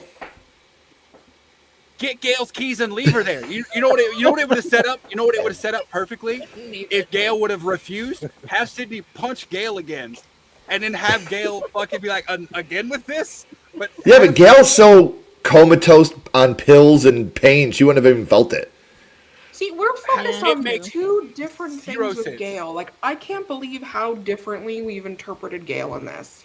It's driving me a little crazy. See, I'm going to be honest. I didn't get the she's abusing drugs feel from Gale. I got she needed them because she has nerve damage and she... See, I don't know, man. Because it's the timing of it. As someone, listen, and I'll be completely transparent here, as somebody who abused drugs very, very often, who very thanked the Lord in heaven got clean when his son was born, addicts recognize addicts. And she started to get her pills once she got emotional. And that to me is addict behavior. Like when you start to feel that emotion, when you start to actually feel something again, you need to numb it. You need to take it away. You need to get out of there. And she needs to get out of that because it happened right when she brought up Dewey. When Sydney brought up Dewey, she's like, I would tell myself what I tell myself all the time. I'm fine. And then she goes for her pills. You know, like to me... I think the point was not to focus on Gale having to take the pills. It was Sydney's reaction to it. Sydney looked at her and finally realized that it wasn't just Sydney by herself all of this time. Gale has been with her since day one in the trenches and now has like irreparable damage. It was like one of their biggest bonding moments of the movie. I mean, maybe. I don't know. Like I said, as a former addict... face when she was looking at Gale? She was like, damn, look at this junkie. I should just give her a needle. That's not what I saw. That's not what I saw Literally either. not at all. Yeah, for me, that's... I like I didn't actual empathy. Yeah, that's a perfect word. Like Sydney was looking at her like she's really gone through it, and she honestly because she brought up Dewey. That's why. Because she brought up Dewey. Exactly. And if her pills were for pain, why she wouldn't have had to have taken them right when Sydney brought up Dewey. The whole interview. Yeah, she was. She was shaking the whole interview. That wasn't I don't know, man. Maybe. I felt like she was abusing. That just, and again, just opinion. We probably will never know. And that's the best thing about film is, everybody, it's open to interpretation, but it's almost like Vietnam flashbacks when you're an addict and you see stuff like that. Like it's scary, it's sad, and it breaks your heart and it makes you scared. Like you get that anxiety feeling all over again. Like you need it again. And that was one of the saddest scenes in the whole movie to me because of my interpretation of what she was going through. Yeah, I agree. I don't know, but back to like the original scene, that does not make sense because, like, obviously from building tension perspective, it makes sense, but there's got to be a better story wise, like a story beat that makes sense than doing that because there is no explanation for this woman wanting to save her daughter, and she decides instead of going 2 feet that way, she's going to try to run halfway. Also, why does she tell Tatum to leave that boarded up room that Ghostface very clearly couldn't get into? Why? Why would Tatum leave that room? Did she tell her to? I don't remember. You saw it 3 times. I guess he was. Yeah, because she told her to go out there and shoot him in the head. Okay. Yeah. But here's the thing: if she would have stayed in that room, 2 more minutes, Sydney's there. Sydney is there. Like, what? There's so much of this movie that is it has to happen for the movie to happen, and that is terrible storytelling in my perspective. Like, if you can't tell a story that that's why flows Sydney well, couldn't get in the car. It's because we needed Tatum by herself for a long period of time. We needed enough time to elapse for the phone call to happen. Like, yeah, that's terrible storytelling, which is why, like I said, hell, this thing might go down to a fucking 4.5 by the end of this conversation. God damn. I didn't see that any different than Bailey. Don't ruin it for him. Well, okay, Eric, riddle me this. How is that any different than Bailey charging at Sam with a fully loaded gun? Oh, like, God. there's always been weird choices. You know what? This is tied for part 6 for the last in the franchise for me. Like, it was. Honestly, I liked that reveal better than this reveal. Well, I will say, Eric, I was like, after seeing this one, I was like, man, I'm kind of nostalgic for Wayne. This is crazy. And I hate the ending of, like, I love 6 until the reveal. So And Marco and Jessica were just this version's Wayne and Quinn. When Wayne took his thing off, fucking Sam was like, you, and he's like, yeah, of course it was me. When Marco took his mask off, Sydney's like, you, and he's like, yeah, me. When Quinn took hers off, she's like, hey, roomie. And when fucking Jessica took hers off, hey, Quinn. neighbor. I liked her. She's like, hey, neighbor. How you holding up? It was the fucking same thing. I was like, Guy Busick writing, I guess. I was like, we really are doing the same thing. Oh, Quinn was the best out of those 3 ghost faces. Like, when I'll say this, I said it years ago, when she got up those stairs to go after Sam, like, and she like spit out blood and pulled the knife up. She looked like she was a fucking predator about to like eat someone. She looked terrifying. Of course, I know, and I love her for it. She took a knife to a gunfight, and we know how that plays out. But and she took a brick to the face. And that was before that, and she kept going. Like, that's the thing. She took a brick to the face and just kept fucking charging.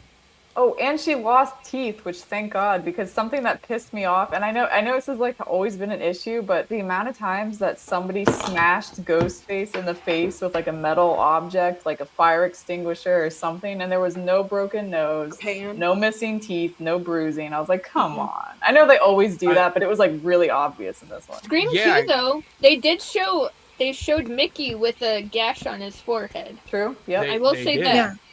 Yeah, Quinn. That was like the only time I feel like they actually showed an injury.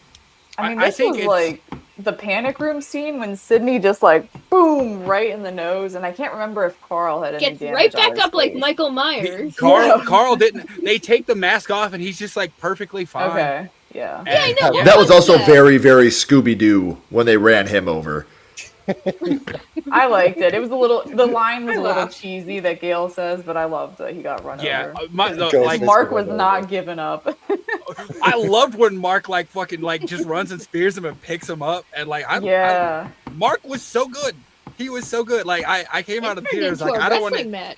I was like I don't want to hear Mark Kincaid's name ever again. We've moved on. That's probably my favorite sequence of like the whole movie. It's like from the time he drops from the attic to the time Gail hits him with the car. That whole, it's great. So good. Like somebody, and I think it was Jen, God love her, because she's a Patrick Dempsey fan. She's like, she said something before this one came out about like Mark Evans getting killed so that Mark Kincaid can make a return. I'm like. After this movie, I'm like, Mark Kincaid who? Patrick Dempsey wouldn't be throwing hands like that. He would get tripped and be out the rest of the fucking movie. I know. I'm actually like, I feel a little bad, but I'm really glad he didn't come back. Yeah, the reason he didn't come back is a terrible reason. I feel bad for. I feel sad for him, but also, I think we got the better of what was going to happen. Because even if it was the exact same story, I don't think he would have played that humor like the same while they're in bed. I don't think he would. He's not picking because like Joel McHale's a pretty tall guy. He's a pretty big guy. Yeah, he's really tall. Like he's not doing all that physicality with Ghostface like Joel McHale did, and that's a positive I'll say about the movie is like the Ghostface kill in seemingly the first act. Love that. That's awesome. Like we've never had that before. Yeah. But like short of that, not much nice I have to say about the movie. I mean, I appreciated that halfway through because in 6 we got the really cool opening in 6 where they did something different, and then in this one they found some way to do something even different again, which was really cool. Yeah, I agree. Yeah, for sure. Who was it? I asked Ethan Embry this because I was curious to his thought. Which of them do you think it was in Woodsboro who burned the house down? Stu. Pearl? Oh, for fuck's Do we know sake. Pearl did it? Do we know Pearl? Changed my mind. Do we know if Pearl killed anybody though? Because like Jessica has her son.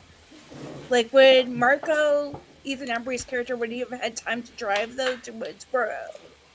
So so you say that Ethan Embry said he's like, for me it has to be Carl because if it wasn't Carl then he probably had no kills, which makes him not a real Ghostface. So he's like for me it was Carl. He would be like, what's his face in the refrigerator?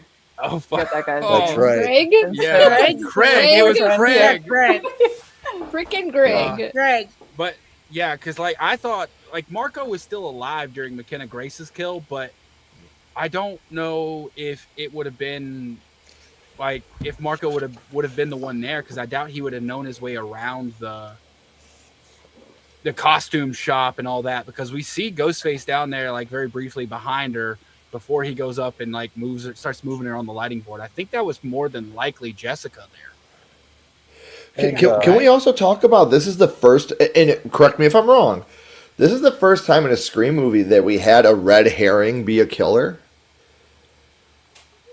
Who was the red herring? Carl. When you see him in the coffee shop when he comes in and he sees Sydney and he gives her that look, like, and you just like, oh yeah, that's too much of a red herring for sure. And then he walks out. I mean, I don't know. I've never that considered. Look was very intense. Yeah, I've never. I don't was think you can. I've always thought you couldn't be both. I thought a red herring is just someone who distracts you from the real killer. So what about Wayne Bailey when he says Not that goofy necessarily ass because line? Billy was a red herring. You but fuck he with still my was a family. killer. You die. Is that considered being a red herring? Because that was wild. Cause like for me, the only red herring in this movie was the drama teacher, and The drama teacher. I wanted him to fucking die. Oh my! His Thank you. Yeah, what was his problem? I don't know. I don't like like him. I wanted him to die more than I wanted Gail to die in 6, which was a Really? fucking lot. It was a lot. Yeah. Eric, I think Jen is correcting you. Oh, who was it? It might not have been her. I thought it was Jen. Maybe it was. Oh gosh, I don't want to say another name now, but I thought it was you, Jen. I apologize if I was wrong. I thought it was you though. I was gonna say like Jen's the one who always says that Kincaid was the secret killer in 3, so I don't think she really likes him too much. Oh, it must have been somebody else. I feel I terrible. think it was Stacy. Someone. Stacy. Stacy's mom has got it going on. It's got it going on. Oh, But no, my it was God. Stacy that said it up above. There's now been can't be 2 the only cats one that pop thinks up on the Jessica. stream, and Okay, I'm I'm just sorry, loving but- life. I agree with Oreo. I think Jessica is at least better than Wayne and Ethan. Definitely better than Ethan. See, Yeah, better than Ethan. She was basically Wayne 2.0. Like, It sucks because I love the idea of Wayne, like a detective being the killer, but it's like he gets so freaking goofy at the end, it just ruins it for me. Just like she does too, like she does. I think the reason that I don't like Wayne is and this goes back to one of my biggest problems with Scream 6. Gail is an amazing, field reporter. Kirby is an FBI agent, and neither one of them knew that was Richie's family. Yeah. I said that, and I even talked about. I was like, Melissa, or Sam's been dating this man for 6 months and doesn't know what his mom or dad or brother and sisters look like. I mean, he could. To be fair, he could have been like, could have said he moved away from his family or like some. I don't know. I don't think we know like what his story was. And everyone wants to meet the parents. But I would still think that Gail, because Gail always knows everything about everything when it comes to shit like that. And like I said, Kirby's a fucking FBI agent, and they were like, "Huh." You don't say. I mean, and they even say at one point because the fucking the shrine, right? Wayne and Bailey, or Wayne Bailey said that he rented it under Craig and the other guy, Jason and Craig's name. He said he rented it under their name so it was traceable to them. Then Gail's like, "Oh yeah, I found it." Those two used Gail found it because they were using two like fake names to rent it under. And I'm like, so which one was it? And if Kirby has been tracking these people from Atlanta like she says she has, you're telling me she hasn't found a fucking rental space they've had for long enough to set up this fucking shrine? Yeah. Even in part 2, like when fucking Miss Loomis comes out, Gail's like, "I've seen Miss Loomis," and Sydney's like, "Yo, this is a lot of work," or whatever later. The fact that no one knew that was Richie's family was a fucking travesty. Well, what should have tipped them off was the phone call coming from Richie's phone. There's only a couple people that would have had that. It would have been the cops, the medical examiner, or the family. Yeah, really. Well, so it didn't have to come necessarily from Richie's phone. It just had to came from the same number, which they could have had like moved over to their somebody could have traced that or like cloned that. You can easily recycle the same phone number. Now that you say that, though, it is pretty hilarious to think of the medical examiner being like, "This is gonna be hilarious, guys. Watch." He's like, I'm about to fuck her whole day up, guys. Watch this. I'm not really dead. That would have been my first thing. I wouldn't have gone immediately to cloned cell phones. I would have been like, "Who has this man's phone?" And I would have started there. Right. Yeah, and Gail wrote a book about what happened in Woodsboro. Like, you telling me she didn't immediately go to the family to see if there were any fucking warning signs when he was a child? You're right. Like, what are you talking about? That there's like this has been 6 months or how long was it since like between 5 and 6? Like, it had to be at least. I want to say 6 months, but I don't think that's it because Tara graduates high school and is now in college. So it had to be at least a year, right? At least like a summer like semester for her to finish high school and move. But I'm just like, it's baffling to me that like Sam, I don't know, like you have social media now, like that's a world we live in. Most people are gonna have some sort of fucking photo of their parents or their siblings, and somebody was like, "Oh, well, he didn't want her to know that about his life and everything, that to keep his identity a secret." And I was like, he planned on killing her. Why would he have the foresight to do all that if he thinks she's gonna be dead? Right. What are we talking about here? What was going on with AI Dewey? He looked like a member of Fall Out Boy. Not really. He is more than you bargained for, all right? Why didn't they even put him like in his little police uniform, like something? I don't know. Yeah.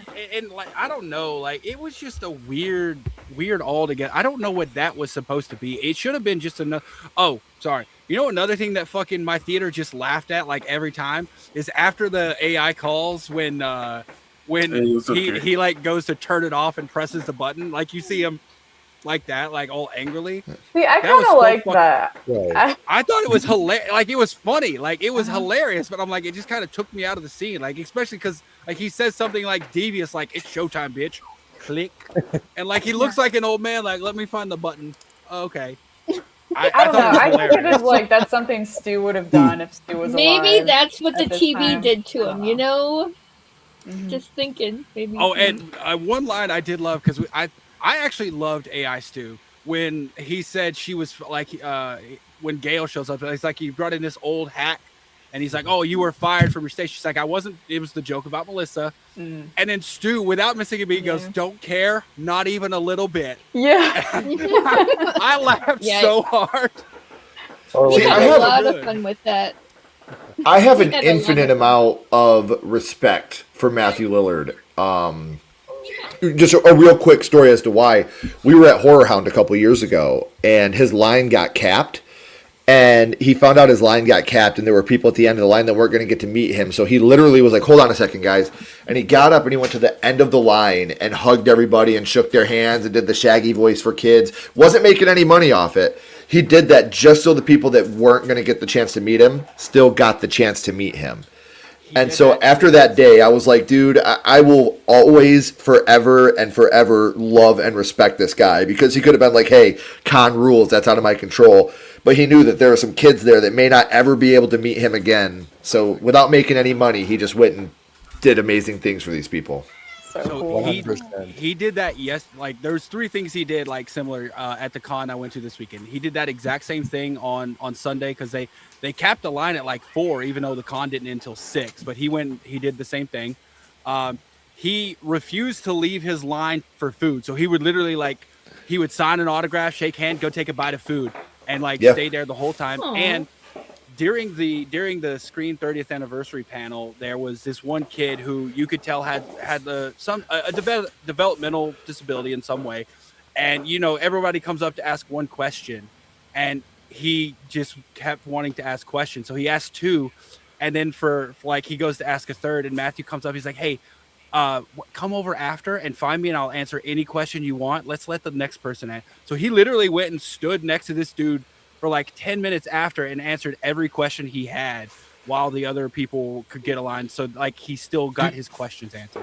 You have guys like that will do anything for anybody. Then you have dickheads like Devin Sawa that are just the worst possible human being imaginable. And it's So wait, it's are not you fair. saying that is Devin Sawa actually like the character in The Fanatic? He's a douchebag. Oh, really? Devin Sawa is a You met fucking Devin? douchebag. Wait, hold on. You met him? I met him and he was just delightful. What happened? What happened?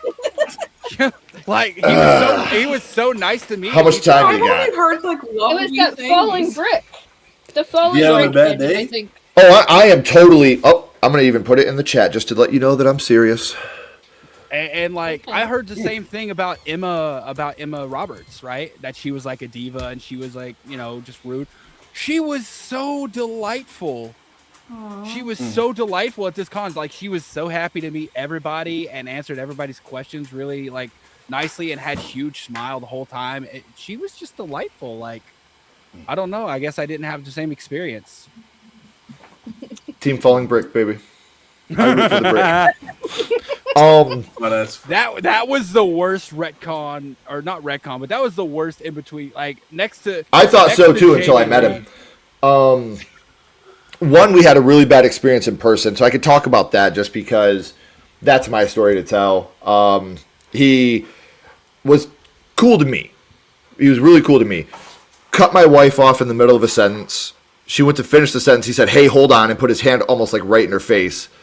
And I was like, No. "That's my fucking wife, dude. Absolutely not. Absolutely not." Ashley's a If you right, and I will fucking eviscerate someone for her with my bare hands. I don't care who you are. Like I tell my kids, when my kids would get out of line when they were younger and they'd talk back to their mom, I say, "Listen, when you do that, that's not your mom anymore. That's my wife. Nobody talks to my wife like that. No one, not even you."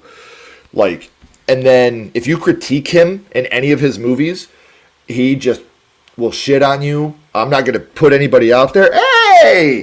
But a very, very good friend of mine that critiqued him, he put them on blast on Twitter for all his followers to go and attack this person just because this person that I'm very good friends with didn't like Chucky season 2. And again, I'm not saying names because that's not my dog, that's not my fight. but I'm one of those dudes that's super protective, even of my friends. Like, if you're going to do something like that, you're going to talk shit about my friends just because they did their job and said they didn't. They didn't even say nothing bad about Devin.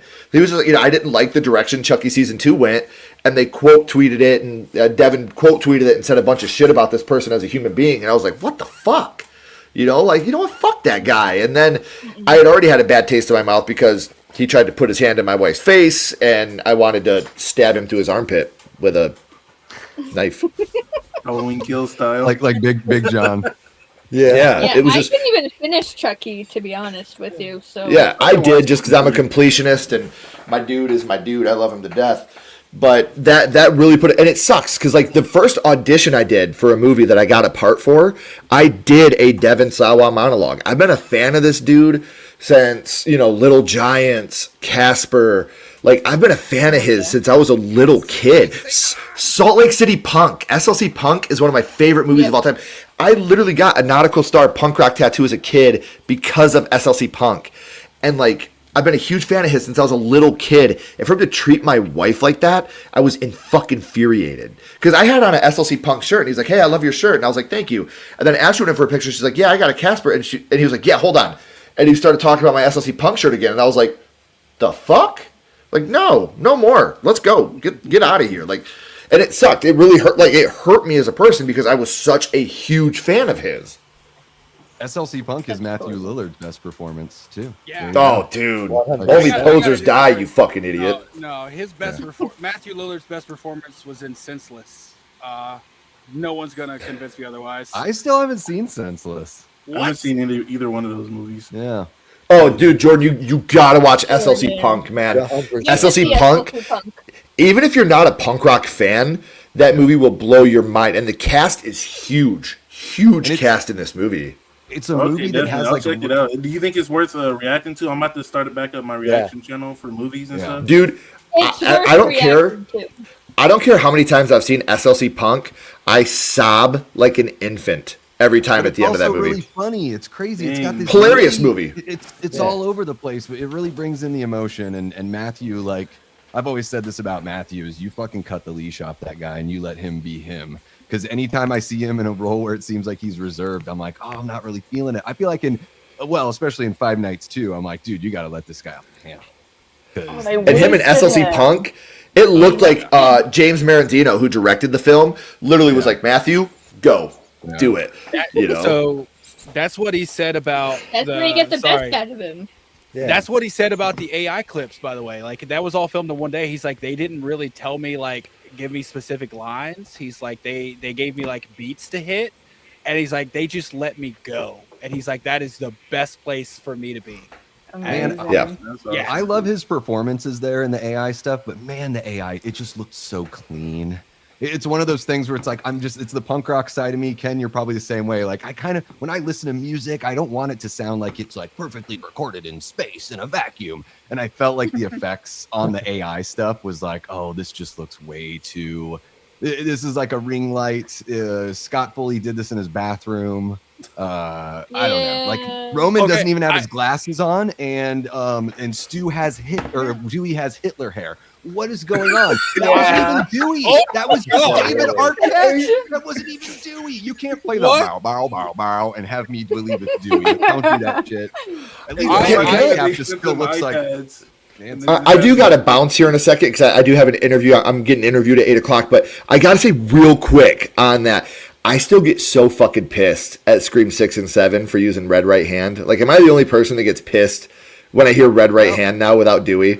I like it in 7 because it happens during the curfew, so it matches the first movie. Mm-hmm. See, Dewey's theme is different. That's not Red Right Hand, because they played Red Right Hand in the first one. Like, it was only not in one of them, was it? It wasn't in 4.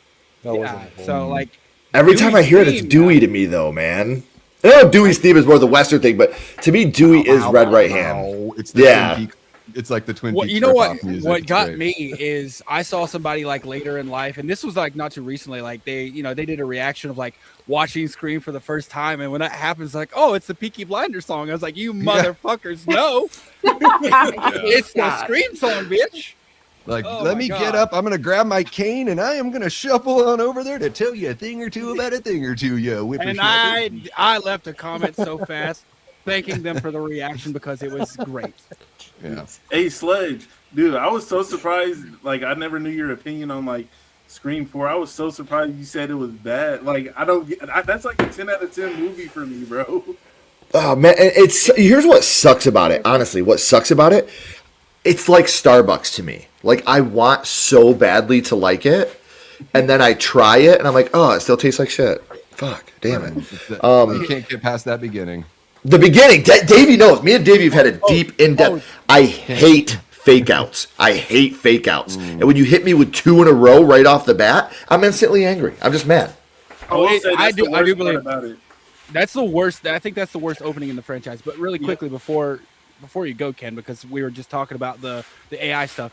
I have not been able to confirm this at all, but I saw a tweet or it was a fucking post, and it said that Mikey Madison was doing an interview with ET Now, and said that they asked her to film a cameo for Scream 7, and she was like, "No, I'm good. My camera's broken." Wow. I haven't been able to confirm it though. Like I saw like one person like tweeted on X or whatever, and I haven't been able to find anything else about it. So I feel like it was fake, but I'm like that. I feel like she might be like, no, I'm good. And it wouldn't have made any difference anyways, because I don't think she really made an impact. Tatum should have been the one to have an AI thing there, because that would have, like, she really was talking about Tatum the whole movie. Or Billy? Right. That would have been cool too. I just got him. I think that's why they didn't do Billy again. But Right. I hear you. Yeah. Jill. Well, yeah, I think Jill. it's just Jill would have scheduling and money. I think it's just practical behind the scenes reasons why those things didn't work out. I don't think like it makes sense to put Jill in there. It's just I don't know if they could get her, but yeah, Emma Roberts fucking rocked. How dare you bring your logic to this theorizing session, man? What are you doing? Yeah. As long as it wasn't the fucking Culkin kid, man. Like that's another reason I don't like Scream 4 is that fucking Culkin kid. Calm down, kids. I just met Rory. He was the most delightful guy ever. Put some Cool. respect on Rory Culkin's name. He was so cool. And honestly, That's good. That's good. He's a wiener. Charlie had one of the best kills in the entire franchise. The best kill, bro. Like he killed Olivia, and he did such a brutal kill that even Sidney Prescott turned away 4 movies in. My thing is, it's more believable to me that Stu is alive than that wiener could have done that kill. That was probably Stu doing that kill because Charlie's such a wiener. Charlie looks like he struggles to cut butter.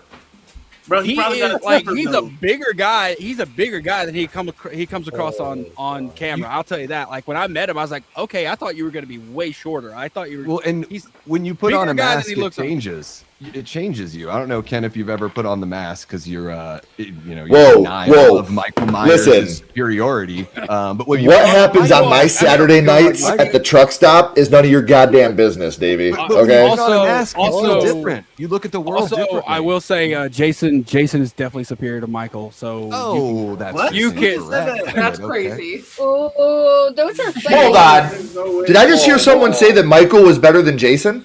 No, I heard Davey say that. Undisputed world champion, king of slashers. Yes. Right. Didn't somebody say Jason? Where you at? I just want to talk. Just want to have a conversation, Davey. Okay. I'm in Buckeye, Arizona. Like, I'll be there in 6 months. I'll start walking now. Like Michael tried to take over a holiday. Jason created a holiday. All right. Here we go. Let's try it, okay, Davey? Hold on. That doesn't work. You have to look into his eyes. I got beat up by Busta Rhymes. How dare you insult? Oh, and Corey Cunningham. Hey, Corey Cunningham. Hey, that one makes sense at least. I'm going to insult Corey Cunningham, the character, but I met Rowan Campbell, also fucking amazing guy, super sweet guy. He's one of those guys also that will just like take, even though like when you pay to meet him, you get to talk for a couple seconds. He's one of those guys that will just sit there and talk to you forever. Yeah. Rowan's great. Yeah. Hey, for those of you that I haven't worked with yet, please hit me up on Instagram. I'd love to bring you on My First Horror Movie to talk about the first horror movie you watched.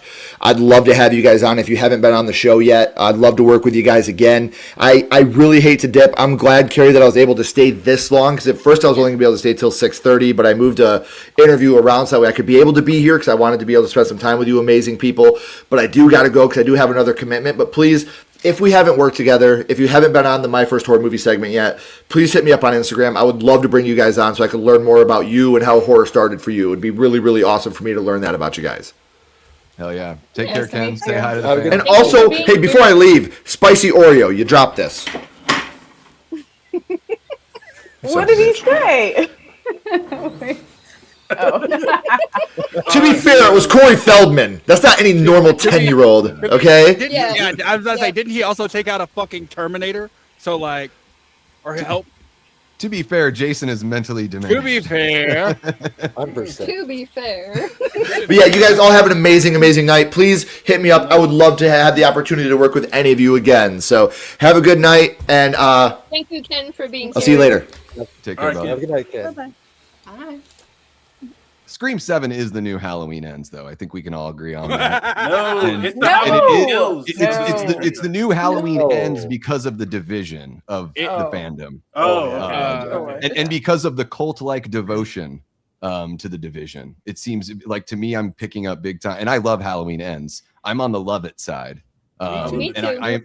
I see on the hate it side, just sort of like, you know, like you can see they're just sort of ignoring the good stuff and just sort of like, no, I don't need to know anything more about this movie. And I'm seeing that not from what you've said, Bearded. You've actually got some really legit gripes, but I've totally seen crash outs about Scream 7 where I'm like, oh my God, you knew you weren't going to like this movie going in and you didn't say anything. And then now that you've finally seen it, you can be like, I have a real big freaking problem. Do you know with what? this shit. Nice. What's getting me is that I've seen like some creators, not going to throw any names out there, but they're out of the theater reactions like, I loved it so much, like it was great, and like one day later they're like, top 10 things I hated about Scream 7. I'm like, sure. okay, I'm like, you're jumping on the bandwagon of hate now to try to just like, and I'm like, if you like because it, you're afraid to say that you like it. That's why. yeah, like if you like it, put them feet in the Don't be ground. afraid, stand, just like it. Yeah, stand Yeah, tall and say you like it. Like I think my hot take is Doesn't like, make I you love cool not to like stuff.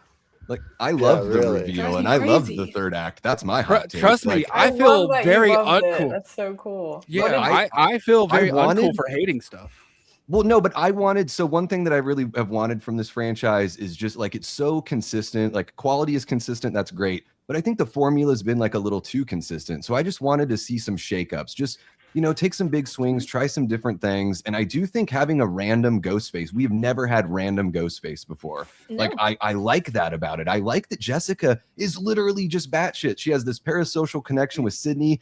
Sydney doing what Sydney did made her feel okay murdering her husband. Now, she had reasons to murder her husband. It doesn't make it okay that she did that. But now that she doesn't have that, she's like, now I need to kill you and get another inspiration, because she needs to feel okay with it. So I think that it's saying some things that maybe people aren't quite picking up on. Maybe the first time. I enjoyed it more the second time I watched it, but I like the random. And Marco doesn't really need a reason. Stu didn't have a reason. Everyone's okay with That's what Stu I've been not saying having a since motive. day one. There's always somebody that's just along for the ride. Yeah, That's great. yeah. And Yep. Stu, Yeah. I've even Peer heard people pressure, be far like, too sensitive. yeah, people are like, Tatum doesn't have any defining characteristics. She's just like Sydney's kid. And I'm like, okay, what are Sam Carpenter's defining characteristics? What is Stu's defining characteristic? He's funny and he killed people with Billy. Like, so if we're really Sam going to didn't whittle it have down to any in defining, 5. yeah, so defining character, I'm like, well, whatever that means. But I like, yeah, and Marco probably just wanted to hook up with Jessica too, because, you know, Yeah, I think so. Can I did it all can for the I say- nookie. What can you say? Can I comment on one of the points you made about it no, being a random Eric, you're in character? timeout. Yeah, for sure. Yeah. Fuck it. Yeah, time out. Bye. Deuces. I just mean random in that there's no like blood connection or familial connection, that kind of random. See, you know what? I've wanted that for a while, but in like a Sherlock Holmes way, if that makes sense. Like, remember in Sherlock Holmes how he's always doing this random shit throughout the movie. Then at the end of the movie, Oh, gotcha. you see this recap. The problem with being like a completely random character is that it's a murder mystery, so you have to have the character to solve that. And it didn't even live. It didn't stick to its gun of it being a random character. They baited you by making you think it was a previous character. If it was just if they hadn't used Stu, I think this would have come off much better. But they literally marketed it as Stu, and then nothing. Yeah, I like that. I like it because it brings the cult of Stu is a thing, and you know, Marco was also inspired by Stu. Like he's the one that says Stu's still alive in spirit. So I felt like it was had their cake and eat it too. If what you absolutely had to have from this movie is that Stu Macher is alive in the flesh, then I'm sorry that you built yourself up for that, because of course you're going to be disappointed if that's what it has to be. But I felt like it was like right in the middle, like it was in the sweet spot. Like I didn't want Stu to be alive, and I'm like, but he still feels like he's alive. Like I liked that. And I get what you're saying, but they haven't always handled the mystery very well in these movies, unfortunately. Like Mrs. Loomis is like barely fucking there in Scream 2, and Roman's gone for a big section, and you know. So. They explain Miss Loomis. I always hear people say that. Like Miss Loomis not being in the movie a lot is explained with one line of dialogue. And I'm like, that's smart writing. Like that she was basically funding Mickey. No, it's explained like the fact that as soon as Sydney sees her, she's like, oh my God, it's Miss Loomis. Sure, she can't be seen by Sydney. Yeah. Exactly. So it makes sense as to why I don't care. Like here, the thing about this is this could have worked with these characters, this reveal, and Stu being dead. It could have. The problem is the story, the writing wasn't there. Like they could have changed like a few minor things, and it would have worked. But I don't know. It does have its issues, but I feel like that's kind of like throwing the baby out with the bathwater with some of the criticism that I've seen. Yeah, I don't like kids. But I would do that. It definitely has its like, I mean, every movie has its legitimate things, but yeah, I mean, I can, you know, you guys were talking about that fire exit in the bar, and that was just driving me nuts. But you know, like those things, I'm like, okay, well, I'll be honest about those things in a movie that I like, but I can be honest about that. I mean, I would give it like a 3.5. You know, I'm right with Julie. Like my top 4 my ranking would be 1, 4, 2, 7, 3, 5, 6. Is how I would do stuff. That actually is mine as well, Davey. That is also mine right there. So it's right in the middle, but it's like Scream is a great franchise to be in the middle on, right? Mm-hmm. It's like that means it's still pretty good at that point for Scream. We're not talking Hellraiser, you know. We're not talking Texas Chainsaw. It's Jordan is a lot more solid. What's your ranking, Jordan? Oh, dude, it's been going back and forth because for the last year I've been saying Scream 2, even though it's objectively one of the best. I feel like it's my least favorite. Like I would watch Scream 3 over Scream 2, even though Scream 2 is better. But I think my official ranking is number 1 at 1, 4. Then I'm gonna go 2. Then I'll go 3, 7, 5, and then 6. Because I think 6 has the least meta commentary, and I feel like there's way more plot holes in it than any Scream. The holes in 6 are so rough, man. It gets worse every time I watch it. Yeah. I still don't hate the movie, but damn, those holes are rough. Can anyone tell me what they're? Oh, my bad. I was gonna say I actually like the motive of 6. People say it's just a retread of 2, but I think people miss the subtext because I don't think Richie's family would have went after Sam if she didn't kill Richie the way that she did. Because there's a line in there. He's like, it wasn't until I saw what you did to him that I knew you had to die. Like she literally, I think they literally just saw, okay, this person is crazy. We might have to take her out or something. Because she stabbed him like 22 times, slit his throat, shot him 3 times. You know what I mean? Mm-hmm. That was my favorite part of the movie, though. Yeah, I was about to say, like, I think he would have went after her. I think that was the excuse he gave. I think if that didn't happen, he would have found another excuse to go after her. A family full of cartoon villains. Interesting. Yeah. Way to go, Radio Silence. I loved 6 until that part. Yeah, it was like I still can't explain what the fuck their real last name is. Yeah, 5 and 6 are like really good fan fiction, you know. Is it Kirsch? I feel like Richie had to be the one lying because there's no way a detective would be lying about his name. Right? Yeah, there's no way this person got into the NYPD in 2022 using a fake name right? And not and them not knowing that he's the parent of a previous Ghostface killing, and now they're letting him investigate this ghost. Meanwhile, he has a U-Haul full of stolen evidence from 5 very famous crimes.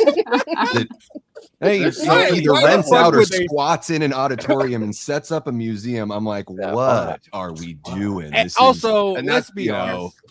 As much as I love the shrine, who the fuck was saving that fax machine? It's just for that was the most egregious thing. Oh yeah, who the fuck is saving the fax machine?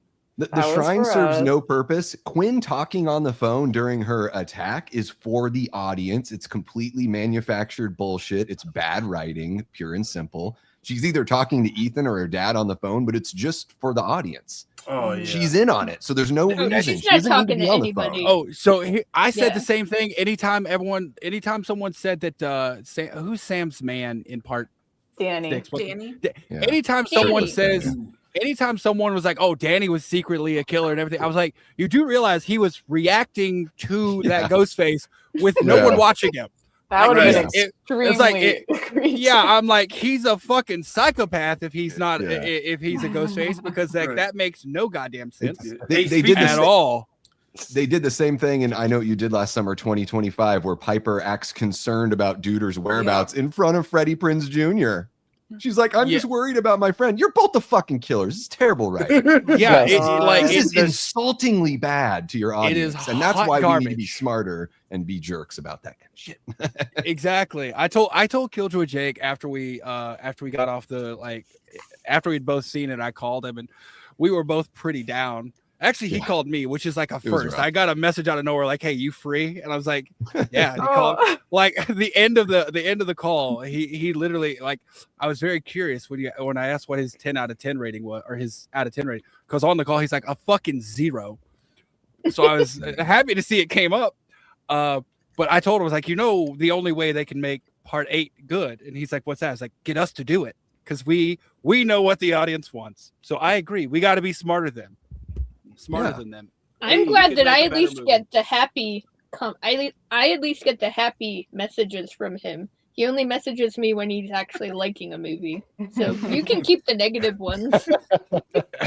What about I'm ready. I'm like the negative guy. Like, if somebody needs to vent about something negative, I'm like, it feeds me. It makes my beard grow. Call me. Tell me the negative stuff. You're just I'm ready for at any point in the Scream game. Like, I am so ready for like the Wes Craven's New Nightmare like sequel that is at a horror convention and the actors are playing themselves. Oh my! Okay, you can bring everyone back. It would be really cool, and it would be a great tribute to Wes. Okay, Sarah, I'm so glad you said that. Guess who brought that up at the Scream panel? That he's working on it.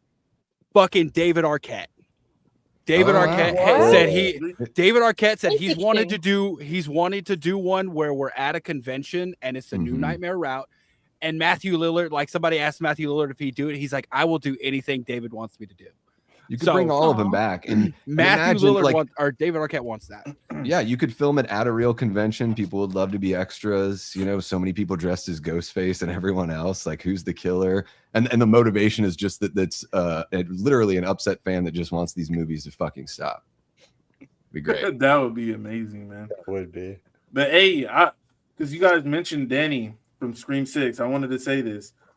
Have you guys seen Arrow? Mm-hmm. The TV show? Mm-hmm. Yes, yeah. A little bit, yeah. I stopped in like season 4, I think. But yeah. Okay, yeah. Josh Segura, who plays Danny, is in season 5. Oh, I just missed him. Yeah, he's also in Abbott Elementary. I love him. Oh yeah. When they casted him in Scream 6, I was like, yeah, he's the killer, because he's played the villain in Arrow. So when they didn't make him the killer, I was just so pissed. I didn't even care that it was obvious because of the casting, because I mean, how many people actually realized that he was played a villain in that? Yeah. But here's the thing. Here's how they could have made 6 way better. Take the Bailey family out. Have Josh Segura be the solo killer, and he's Richie's brother. His acting is so good as the villain, dude. This would have easily been like the best sequel. If it was it would have been The Boyfriend 2 movies in a row. Like, either that's like chalked up writing, or Sam has very shitty taste in men. I mean, but I feel like as long as the acting is good and the reveal is good, I feel like it would have been better than what we got. I mean, probably, but that's because we had such a low bar that it's got to get over.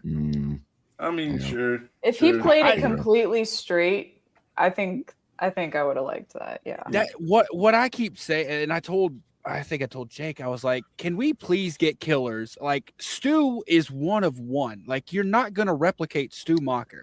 Give me a killer that is completely straight the whole movie, or is kind of goofy the whole movie, and then when the mask comes off, they're fucking deathly serious. Like they're not joking around. Like give me like a sociopath who doesn't care, who's like, I just wanted to try it. Everyone else has failed, and I thought I could do it. And they're not joking around. I think Jill is pretty close. I will say that Jill's not goofy at all. Yeah, like, and that's why she's one of my highest rated Ghostface. I will say the best Ghostfaces, like the trend that you can always tell they're going to be a good Ghostface is if they're the exact same character that they were throughout the entire movie when they take the mask off, but they're a killer. Yes, Stu and Billy. Stu and Billy were consistent. Throughout the whole thing. Agreed. Yeah. Jill kept her same personality. Jill actually even got a little darker, like, and I like that because she was kind of like joking around with Kirby and everything. There was no love when that fucking mask came off. She was like, "I'm here to do work," and like, fucking, it's about to go down. And it's like, I'm going to build my brand. She came the closest to anybody to taking out Sydney. Like she was the closest. She's the one who had the tarnished brand. I mean, by the end of the movie, they're saying that she's the hero on the news. Like we don't even get a true resolution of like people finding out that Jill was psycho within the movie. So it's pretty cool. Yeah. I love that they leave it hanging there because it's like the first story, the first news that gets out is the news that's believed. It doesn't matter if it's the truth. If you say it first, you're the truth. That's the way we are as humans. We're really fucking weird that way. According to an interview with fucking Kevin Williamson, that's where the movie was supposed to end.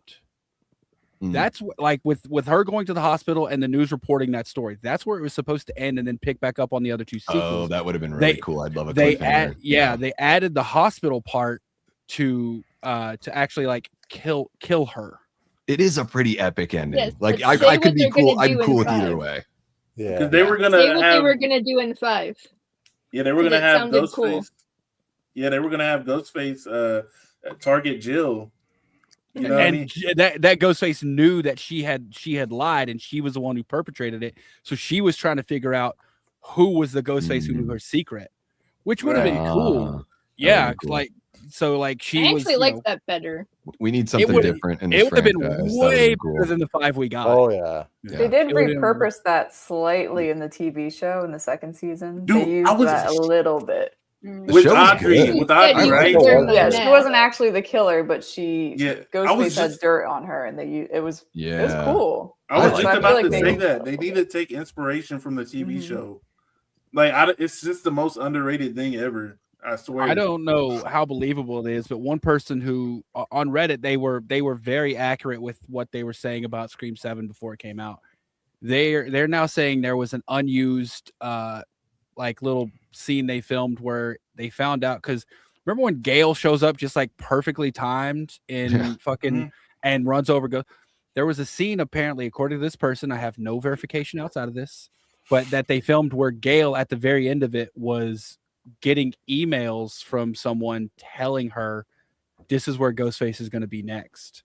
So she knew where to be and like when to be there. According to this person, it was revealed that was actually Stu. Stu had been emailing her without her knowing it was him, giving her information so she could go get the scoop. It's probably copium, but that would be really cool. I hope it's true. I don't know if you guys saw I posted when I was just in the chat. I was like, the one thing I noticed the second time watching it where I was like, wait, what is that? So it's either something that they just did because it would visually looked better to have a stagehand do this. But when Marco is like, isn't that right, Stu? When the gate opens, it opens outward towards Jessica. But Jessica is standing so far back from the gate as if somebody opened up the gate for her. Is there somebody within the story, or is it just for visual storytelling that they just had a stagehand do it because it looks cooler? Like, it's like, I just thought it looked goofy. I was like, who Who did Yeah, that? she pulled it with a string. Pulled the string. Because I watched. Pull the lever, crunk. I watched the movie 3 times and I noticed that. It's a Robbie. Yeah. It's Robbie James or whatever his name. What's the guy's name? Robbie Roberts? Rivers? What is his name? Robbie Rivers. Rivers. Whatever it is. Yeah. Oh, Robbie Rivers. So He was wasted too.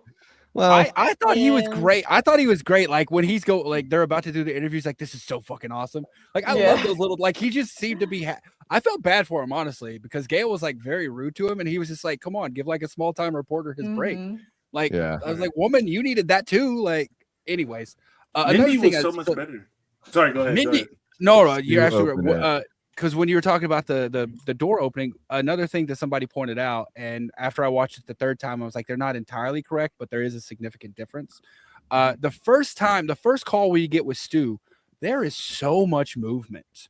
Like, it's like he's literally all over the place, and the background moves. Because when you see Ben, when he was trying to make it himself, it was like a CGI background, and the background never moved. Like he did, but the background remained the same, right? On the other ones, the background doesn't really move. It's more like he's standing there and you see both of his hands, like he's not in doing a selfie type thing. He's actually standing there with the camera on a tripod or on a laptop or something. So there's some people theorizing that the real Stu made the first call and everything else was CGI. I believe. That makes sense. Stu is dead. Now, look. Conformity Gate Part 2.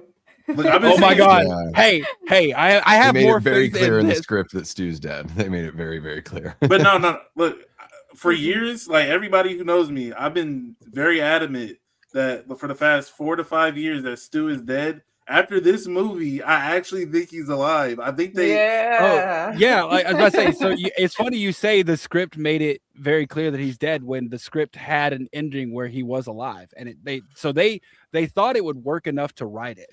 The only reason they didn't do it is apparently the audience didn't like it, the test audience. So they thought it was feasible enough to actually write it. So multiple characters reference like how ridiculous it is. So I mean, that doesn't mean that he's for sure dead. I just thought that was Kevin Williamson's way of saying in so many words, like, guys, I've actually given you more than you deserve and more than makes sense given the storyline of these movies and how relatively grounded they are.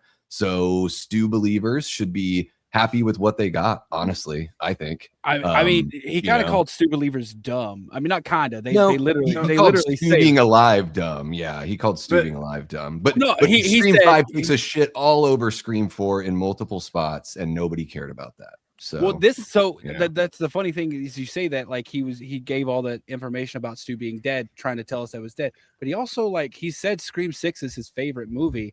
But this movie shit all over Scream 6. It does, yes. It's pretty funny. And so I'm like, wait, does it really? Well, and Mindy does say because she wasn't in New York. Well, no, I mean, when Gail says that was brutal. Jessica even mentions it in her motive. Jessica even mentions that in her motive. That she's not in New York. That Sydney was not there. It didn't count. But Gail, Gail said something about New York, and she's like, "Yeah, be glad you set that one out. It was brutal."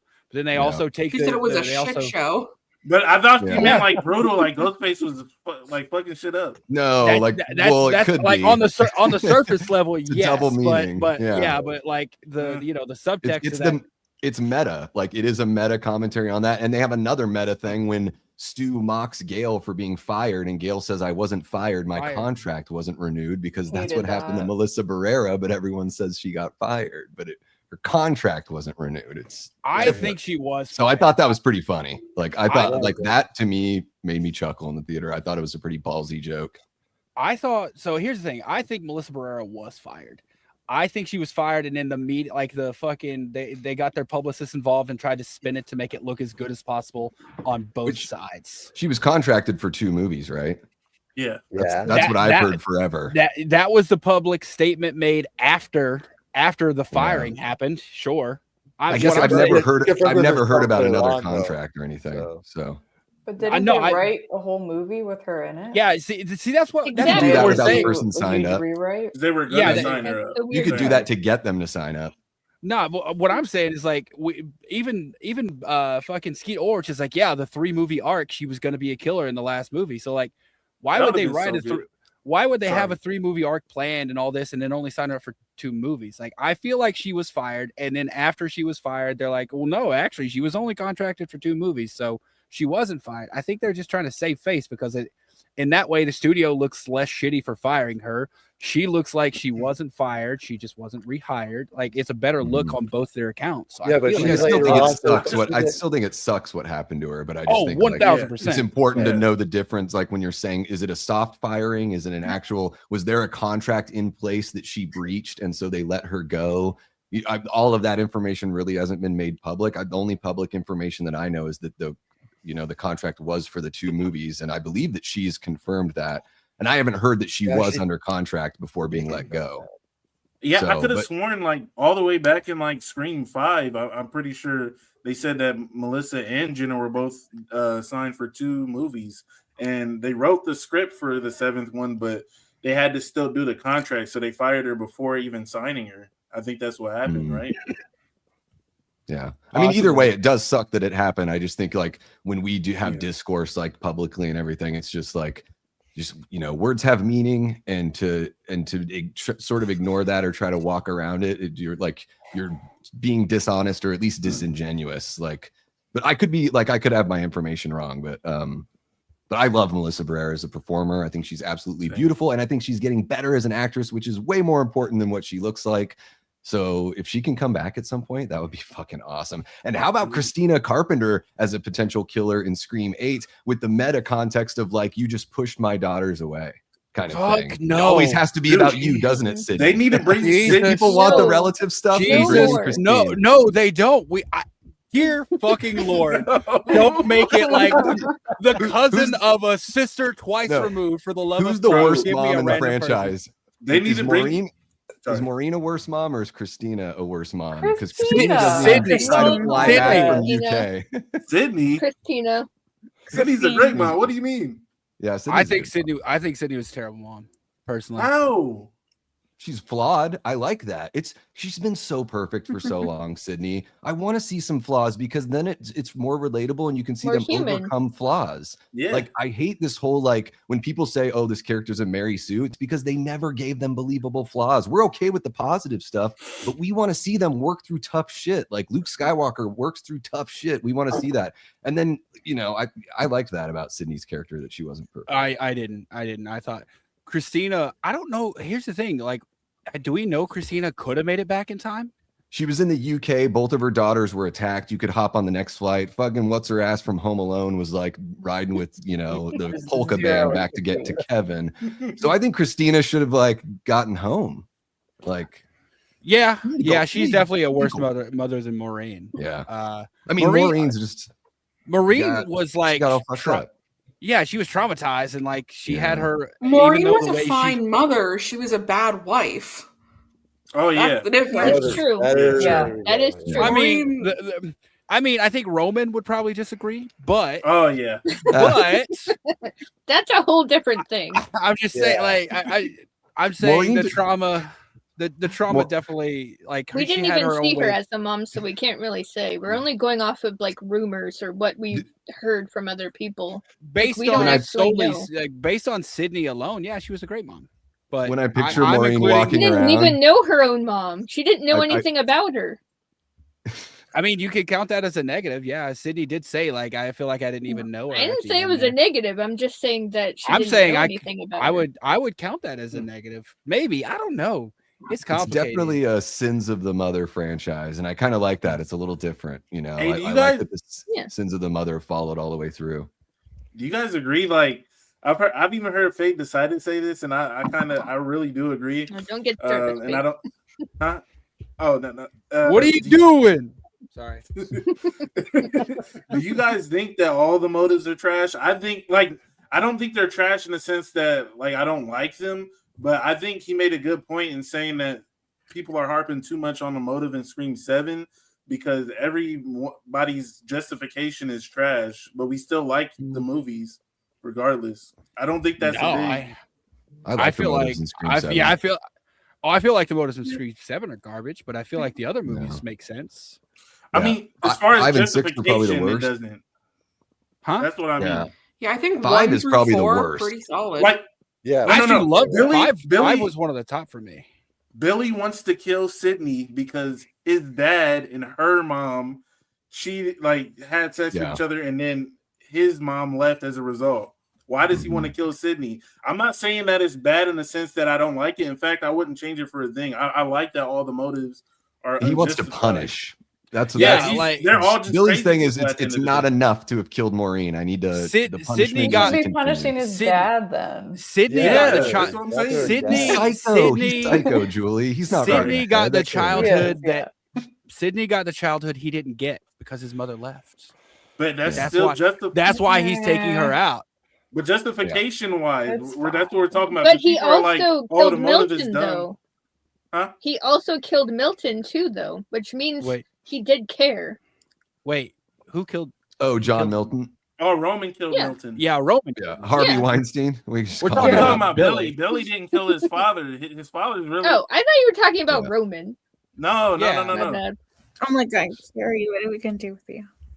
He's also like I don't know. I'm trying to keep up here. So like, yeah, he's also a psychopath. So I don't think it's gonna play out. But I think like revenge for, even though she's not the one to blame for it, the motive itself, the motive is sound. Who he targets because of it is not. Like like I don't hate the motive. His plan was a little flawed there, but like Miss Loomis, the motive of wanting to get revenge, very solid. Mickey was just crazy and fucking obsessed. Like I like that. Roman, I can vibe with that motive. I don't think it's terrible. Jill had the best motive easily. Jill was up there. No. That shit's way ahead of time. The Jill stuff is really good. You don't like it? I'm sorry, but I don't agree. Whoa. I don't agree. She just wants to be that. famous. She just wants to be famous. I love it. And it was before his time. That was amazing. She wants to be lazy. That doesn't. Well, what do you mean? What's that's representative of the kind of person she's trying to be, which is an influencer before people use the term influencer. But also, she doesn't want to work at it at all. She doesn't want to do anything. People are just going to like me for this one thing that happened to me, just like the Hawk to a lady and the Cash Me Outside and all that. She did work for it though. Yeah, I was about to say she put in a lot. She put in a lot of work in that movie. What movie were you watching? She killed her mom. She shot a dude in the dick. Yeah. That hurts me every She's a time. true psycho. Seriously. I don't know. Yeah, I feel like Charlie did a lot more than she did. He did do a lot more of the groundwork. Yeah. Jill was the mastermind. She's the Billy. Right. It benefited her to keep her hands hold on. No. She was the Sydney, remember? And then Charlie's the Randy. Not a star. She's the Bidney. She's the Sydney Billy. She's the give him the Bidney. Sorry, Jesus Christ. But no, Amber and Richie, their motive is basically they didn't like The Last Jedi. I think is what the movie was sort of getting. I love their no. I love their like, movie. Is that what we're doing now in Scream movies? Okay, before I start ranting about 5, I'm gonna go. Carey, this has been super fun. Thank you for having me. Thank you. It's 9:30 up here in Canada. It's getting late. It's a work night, but this is great. Thank you. I will. It's good to talk see you you, later. Sarah. Thank you for being here, Sarah. Sarah. I appreciate it. I should probably go as well because I've got to get myself cleaned up and ready for Hit the Bricks here in about 35 minutes. Gonna go. Oh, is that with Drum Dums? Yes, yeah. So we're gonna talk about Scream 7. Surprise, surprise. Dude, I won't yabber on as much on that one because we've got some guests. But you haven't heard enough. But thank you so much for having me on, Carey. I'm glad I was able to make it. I didn't know that I was going to be able to, but this little window between work and fun work. But see you any of you guys that I haven't met, Jordan. Thank you for popping on. Yeah, nice to meet you, man. Jordan, Julie, talking Star Wars. Great to meet you guys. Counselor Queef, I love you.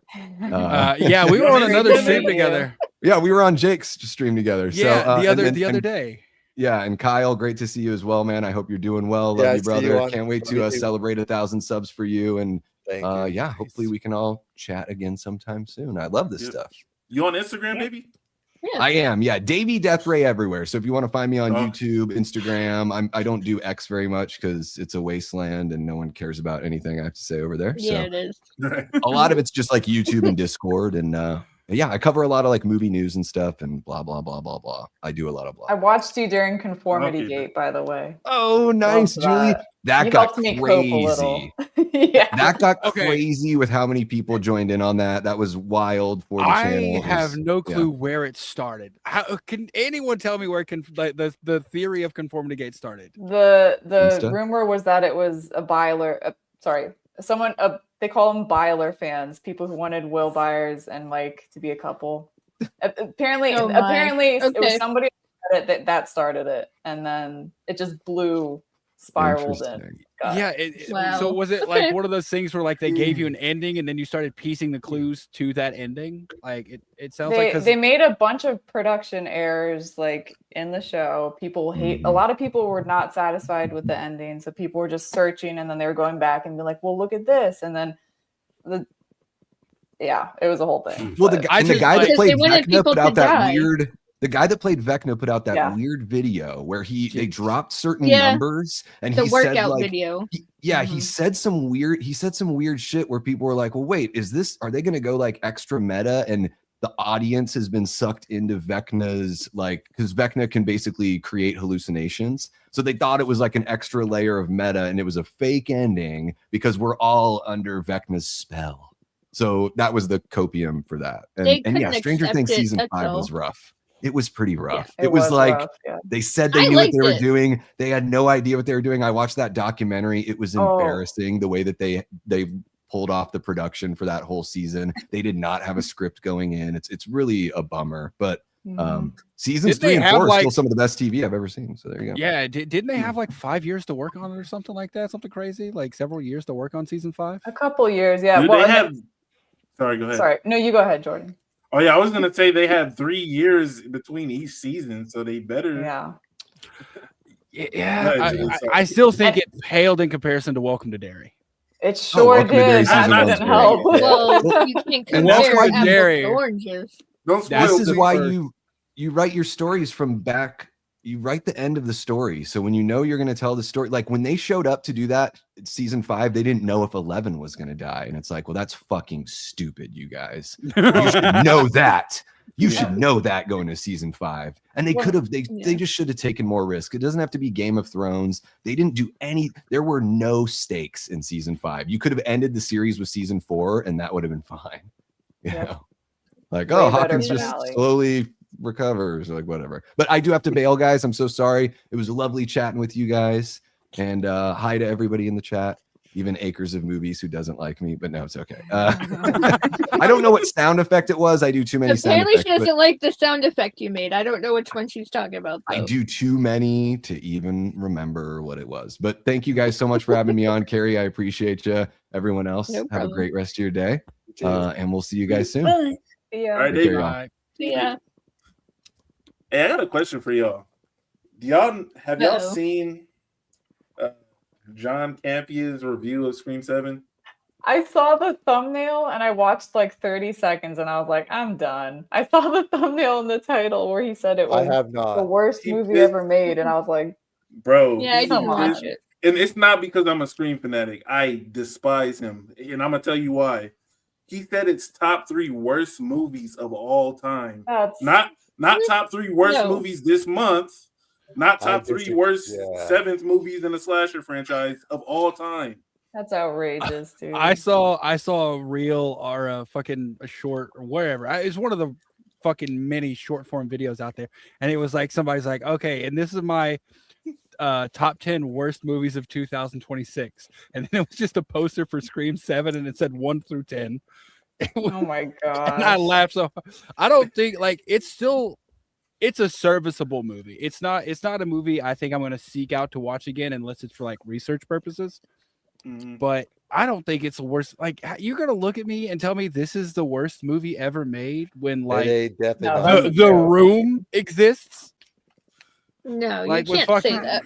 Yeah, dude. Freddy's There's value dead. Freddy's in dead. it. For Yeah, sure. I was about to say Freddy's Dead exists. Like Jason Goes to Hell exists. I technically have not watched Freddy's Dead, but I know everything about it because I watched Cody Leach's breakdown. I'm jealous of the fact that you haven't wasted time on that movie. That's how bad it is. Oh gosh. It's not. Have you seen Jason Goes to Hell? Back when I was a kid.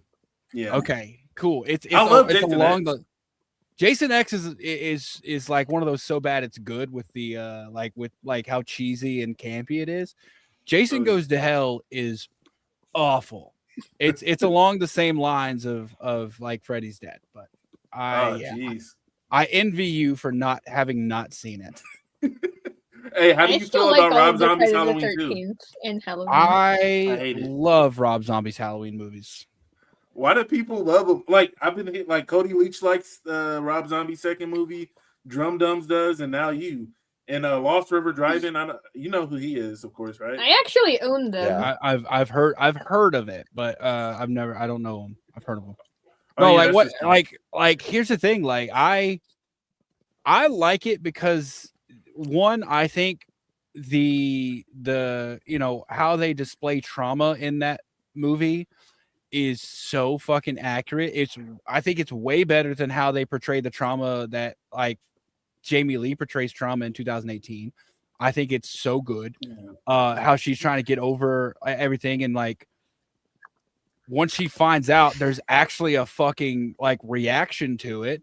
I love that the mask degrades over time. Like latex doesn't hold up for 20 years. Like the fact that in 2018, yeah, this is the original mask from 1970s and it's still perfectly fine. Right. Poor shit. That's not how it works. I love that he actually took damage. He gets bloody. And he was, and a lot of people will give me shit for saying this because James Jude Courtney, and James Jude Courtney is a great Michael. He is. Best. Tyler Mane is the scariest fucking Michael Myers.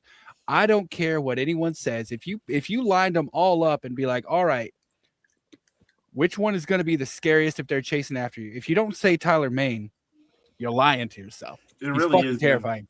He's the I most love him. brutal Michael. He's like, I loved his Michael. It like when I remember seeing the preview because this movie, the first one came out very close to my birthday. I think it like my birthday's August 27th. I think it came out like the 28th. And growing up, like I didn't go to the movies a lot. So I was like, for my birthday, I want to go see that movie. And I remember the trailer and it was Annie like going to run out the door and Michael, like it's just a little clip of Michael like fucking reaching out and grabbing her and jerking her back in. And for some reason that terrified me. Like Michael didn't walk and suddenly catch up. He ran and he was just intimidating and terrifying. So I love Rob Zombie's Halloween's. Very long answer to your question. I apologize. Before we go and venture off the rails completely, I was going to ask one more major question, and we all get to answer it. And then I was going to do my final verdict, and then I think we could call The answer is false. How do we feel? I think How do the we answer feel about that? Sounds good. it's either C or it's false. Sounds good.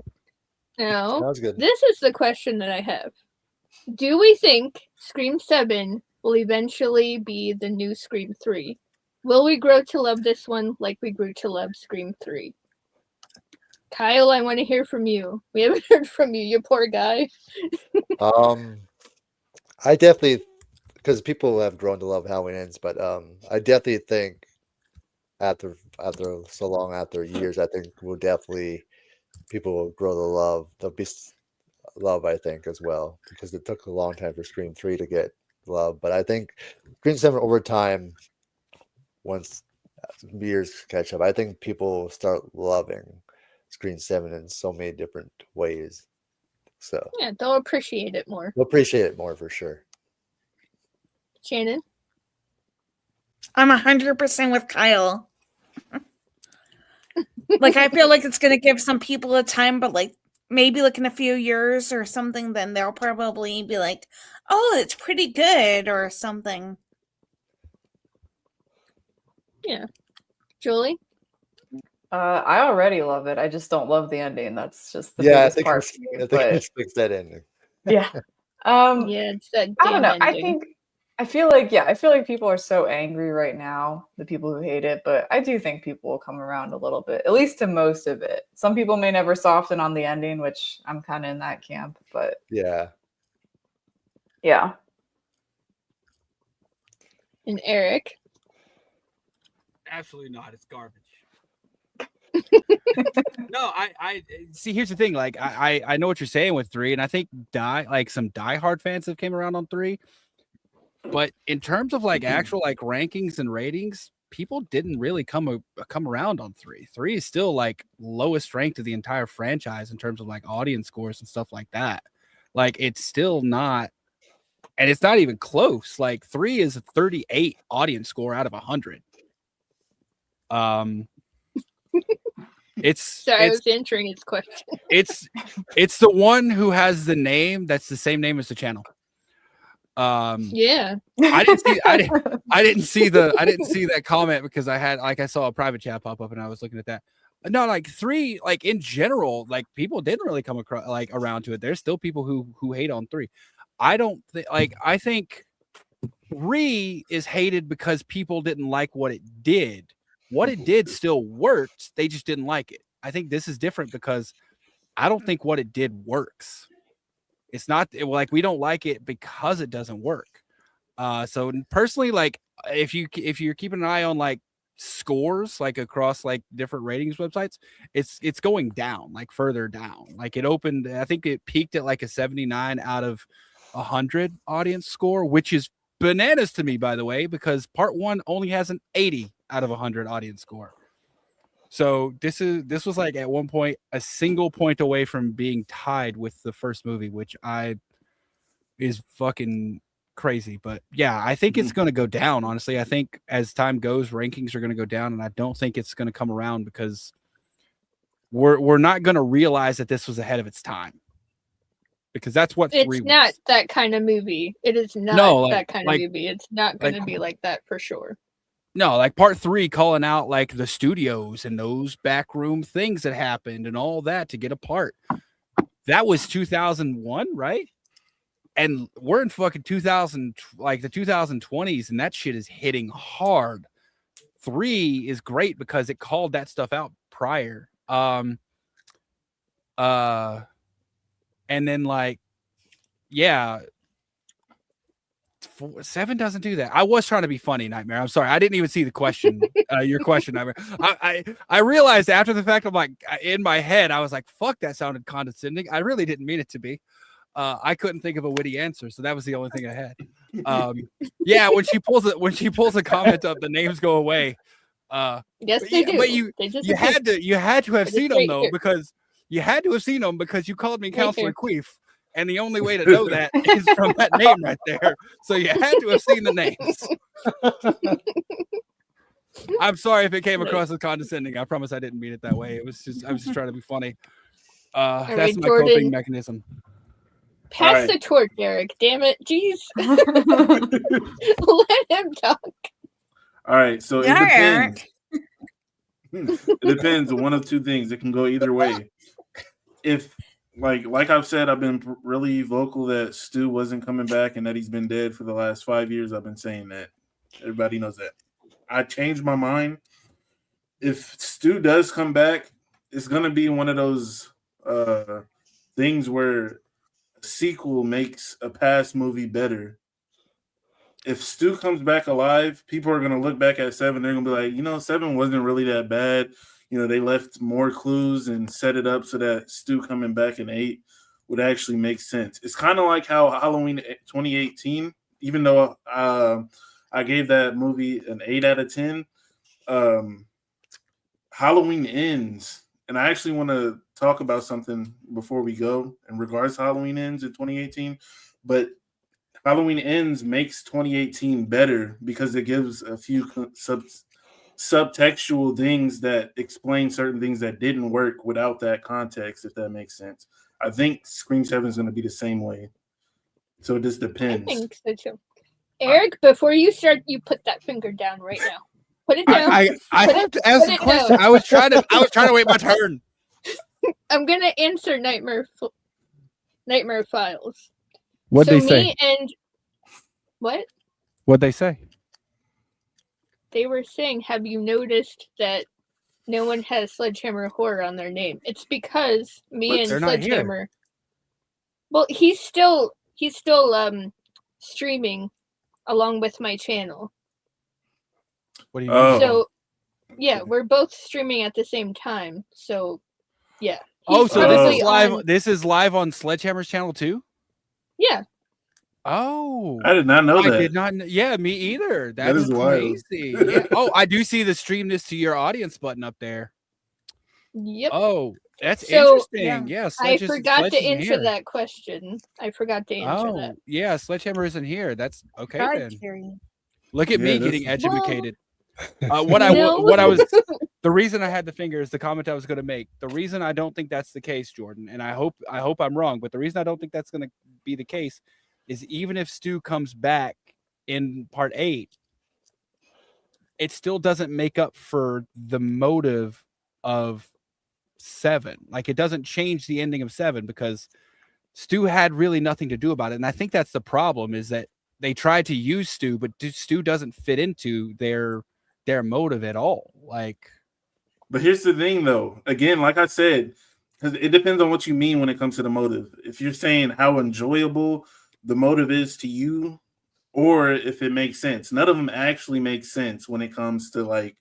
I think most of them make sense. Are we talking about justification or just for their personal? Like what do you mean when you say they make sense in general? Like motive, the reason they're doing what they're doing.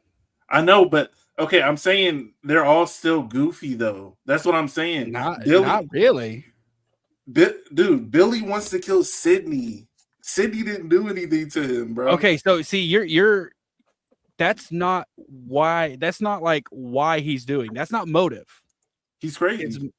His motive is he wants revenge for his mom abandoning him. He's directing at Sydney. But Sydney didn't have anything to do with it. Exactly, but that's not his motive. That's his target. Target, motive, and plan are all different things. They're separate things. Motive is, a motive could be like, I wanna hurt people because I was hurt as a child. It doesn't matter who I hurt. My motive is I want to hurt people because the reason my motive is because I was hurt by somebody else. I want to hurt a person. The motive doesn't matter to the target. Like their motive in 7, or at least Jessica's, was you weren't in New York, and that what did she say? That really fucked me up. Yeah, the fact that Sydney wasn't in New York. Yeah, Ghostface attack isn't a Ghostface attack without her, is what she said. Come on now, you got to admit that's the dumbest fucking motive we've had. No. I think here's what I think it really was, because she is kind of a parasocial. Do you guys need a room or something? What? Look, I like where he's going with this. Yeah. Look, okay. Who, me Go or ahead. You, Jordan? Okay. I think I'm agreeing with you. Yeah. Oh, fuck me, right? No. Go ahead, proceed. Let him finish. It's kind of a parasocial relationship where Jessica, she sees herself in Sydney. In her mind, she is Sydney. When she says, "You encouraged me to kill my husband," Billy was basically her Sydney's lover. So she killed her abuser. So if she had stopped there, perfect motive. If she had stopped there, that'd be perfect. That's not where she stopped though. I mean, okay, look. She's kind of, if you think about it, but it's kind of like she's like, because how many times have we seen in real life where like a fan will like harm like a celebrity or something? It's kind of the same thing. It's exactly, but that's not where she stopped. Like, she didn't stop there. That wasn't what she wanted to do. That wasn't like her motive was. Her motive was someone needs to be living out this trauma. Oh, Tatum. Yeah, okay. She was doing too much, but I still feel like exactly. Like if she would have been like at the first part, if she would have been like, you encouraged me to kill my husband because you showed me that I could be strong, but then you let me down and you didn't live up to that in New York. If she would have said that and then just left it there, I would have so much less hate for it. But she's like, no, you can't have life after trauma. Your life is trauma. So I'm gonna make Sydney 2.0. Those are exact words she says. I'm gonna make Sydney 2.0. But look, that's dumb as shit, man. Look, to quote the great Fate Decided, You can't explain crazy. Do you really want to quote him? True. What? No, What it's about true. Fate? Well, he's the GOAT, man. Fate. Look, he said you can't explain. I think you're throwing the term "goat" out there a little loosely, but it's okay. No. It's He okay. has opinions for sure. Okay. Look, At the end he's of the great, day, man. at the end of the day, I feel like this is a movie that we should all just enjoy because it is in fact a Scream movie. Absolutely not. It is here for our entertainment. It has Sydney. She's a badass final girl in here. Okay, she's amazing. Man, This if they don't was bring Stu Sydney's back, don't story. bring her back.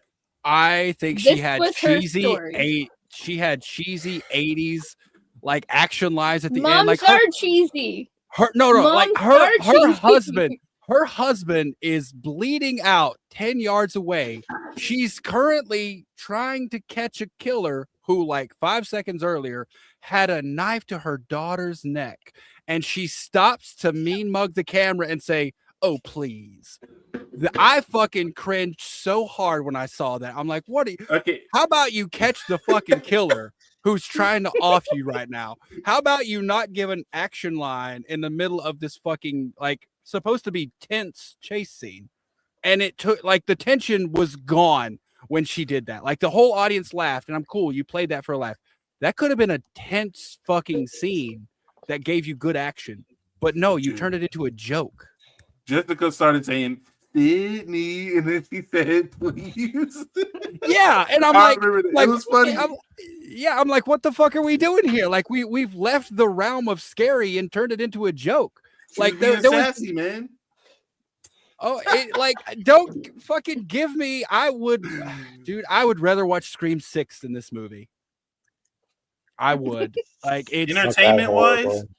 I would rather watch 2025. I know what you did last summer. Okay, that's Oh okay, my god, Beardy, no. you're tripping now. You're going a little too far, man. That's too much. All right. I take that back. That was a little too much. You're but you know what lying. I might have been telling a fib. Come on now. Come on. Let me the hyperbolize kills, for a minute. I think the kills bring it up a little more than it would be if they. For me, that was Art the Clown shit, I'm man. with Dom. But dude, see, I this like is what what I Dom get said. about like fans in general, but even Scream fans. It's like we want something, and then when it comes, then people are like, "Some man, they shouldn't have did that." People have been saying, "Man, Ghostface's kills are boring. All he does is knife people." And then because Ghostface isn't there to entertain with kills. Ghostface is, for me, supposed to be there to carry out a mission, whatever that may be. Like, yeah, there's been some creative, like, fun stuff in the past, but like, it was never the focus. It was always like, I got to get this done. Like, you know what I loved about fucking Jill and Charlie after the reveal? Oh, you're muted. You got Sorry, muted. it's me. He's in timeout. Oh. Damn. I did not Wow. kick him out, I swear. That's Bad Carey. I didn't kick him out. I just muted him. I didn't do anything I wrong. feel like you kicked him out. I did not kick him out, I swear. No, I've seen him do this before, and then he wasn't able to get back in. Oh dang! Anyway. Damn it! I wanted to think finish this point. well, yeah, no, I mean, I agree with what you're saying. And then another thing is, like, everyone was saying, no more family killers, no more family ties, no more family motives. And they gave us that, and now we're all upset. Which, to be fair, I'm glad they did that in a way, but it was still lackluster. I don't know. Yeah. But yeah, I Yeah. see what you're saying. Look, They give I us will what say we're this. asking for the most part. If they don't bring Stu back, then then I don't think there's any more story left to tell with Sydney. I think that should be the end. I think they should Yeah. bring Sam and Tara back, and then have Stu be revealed, and that be like the closure to their chapter. They kill Stu.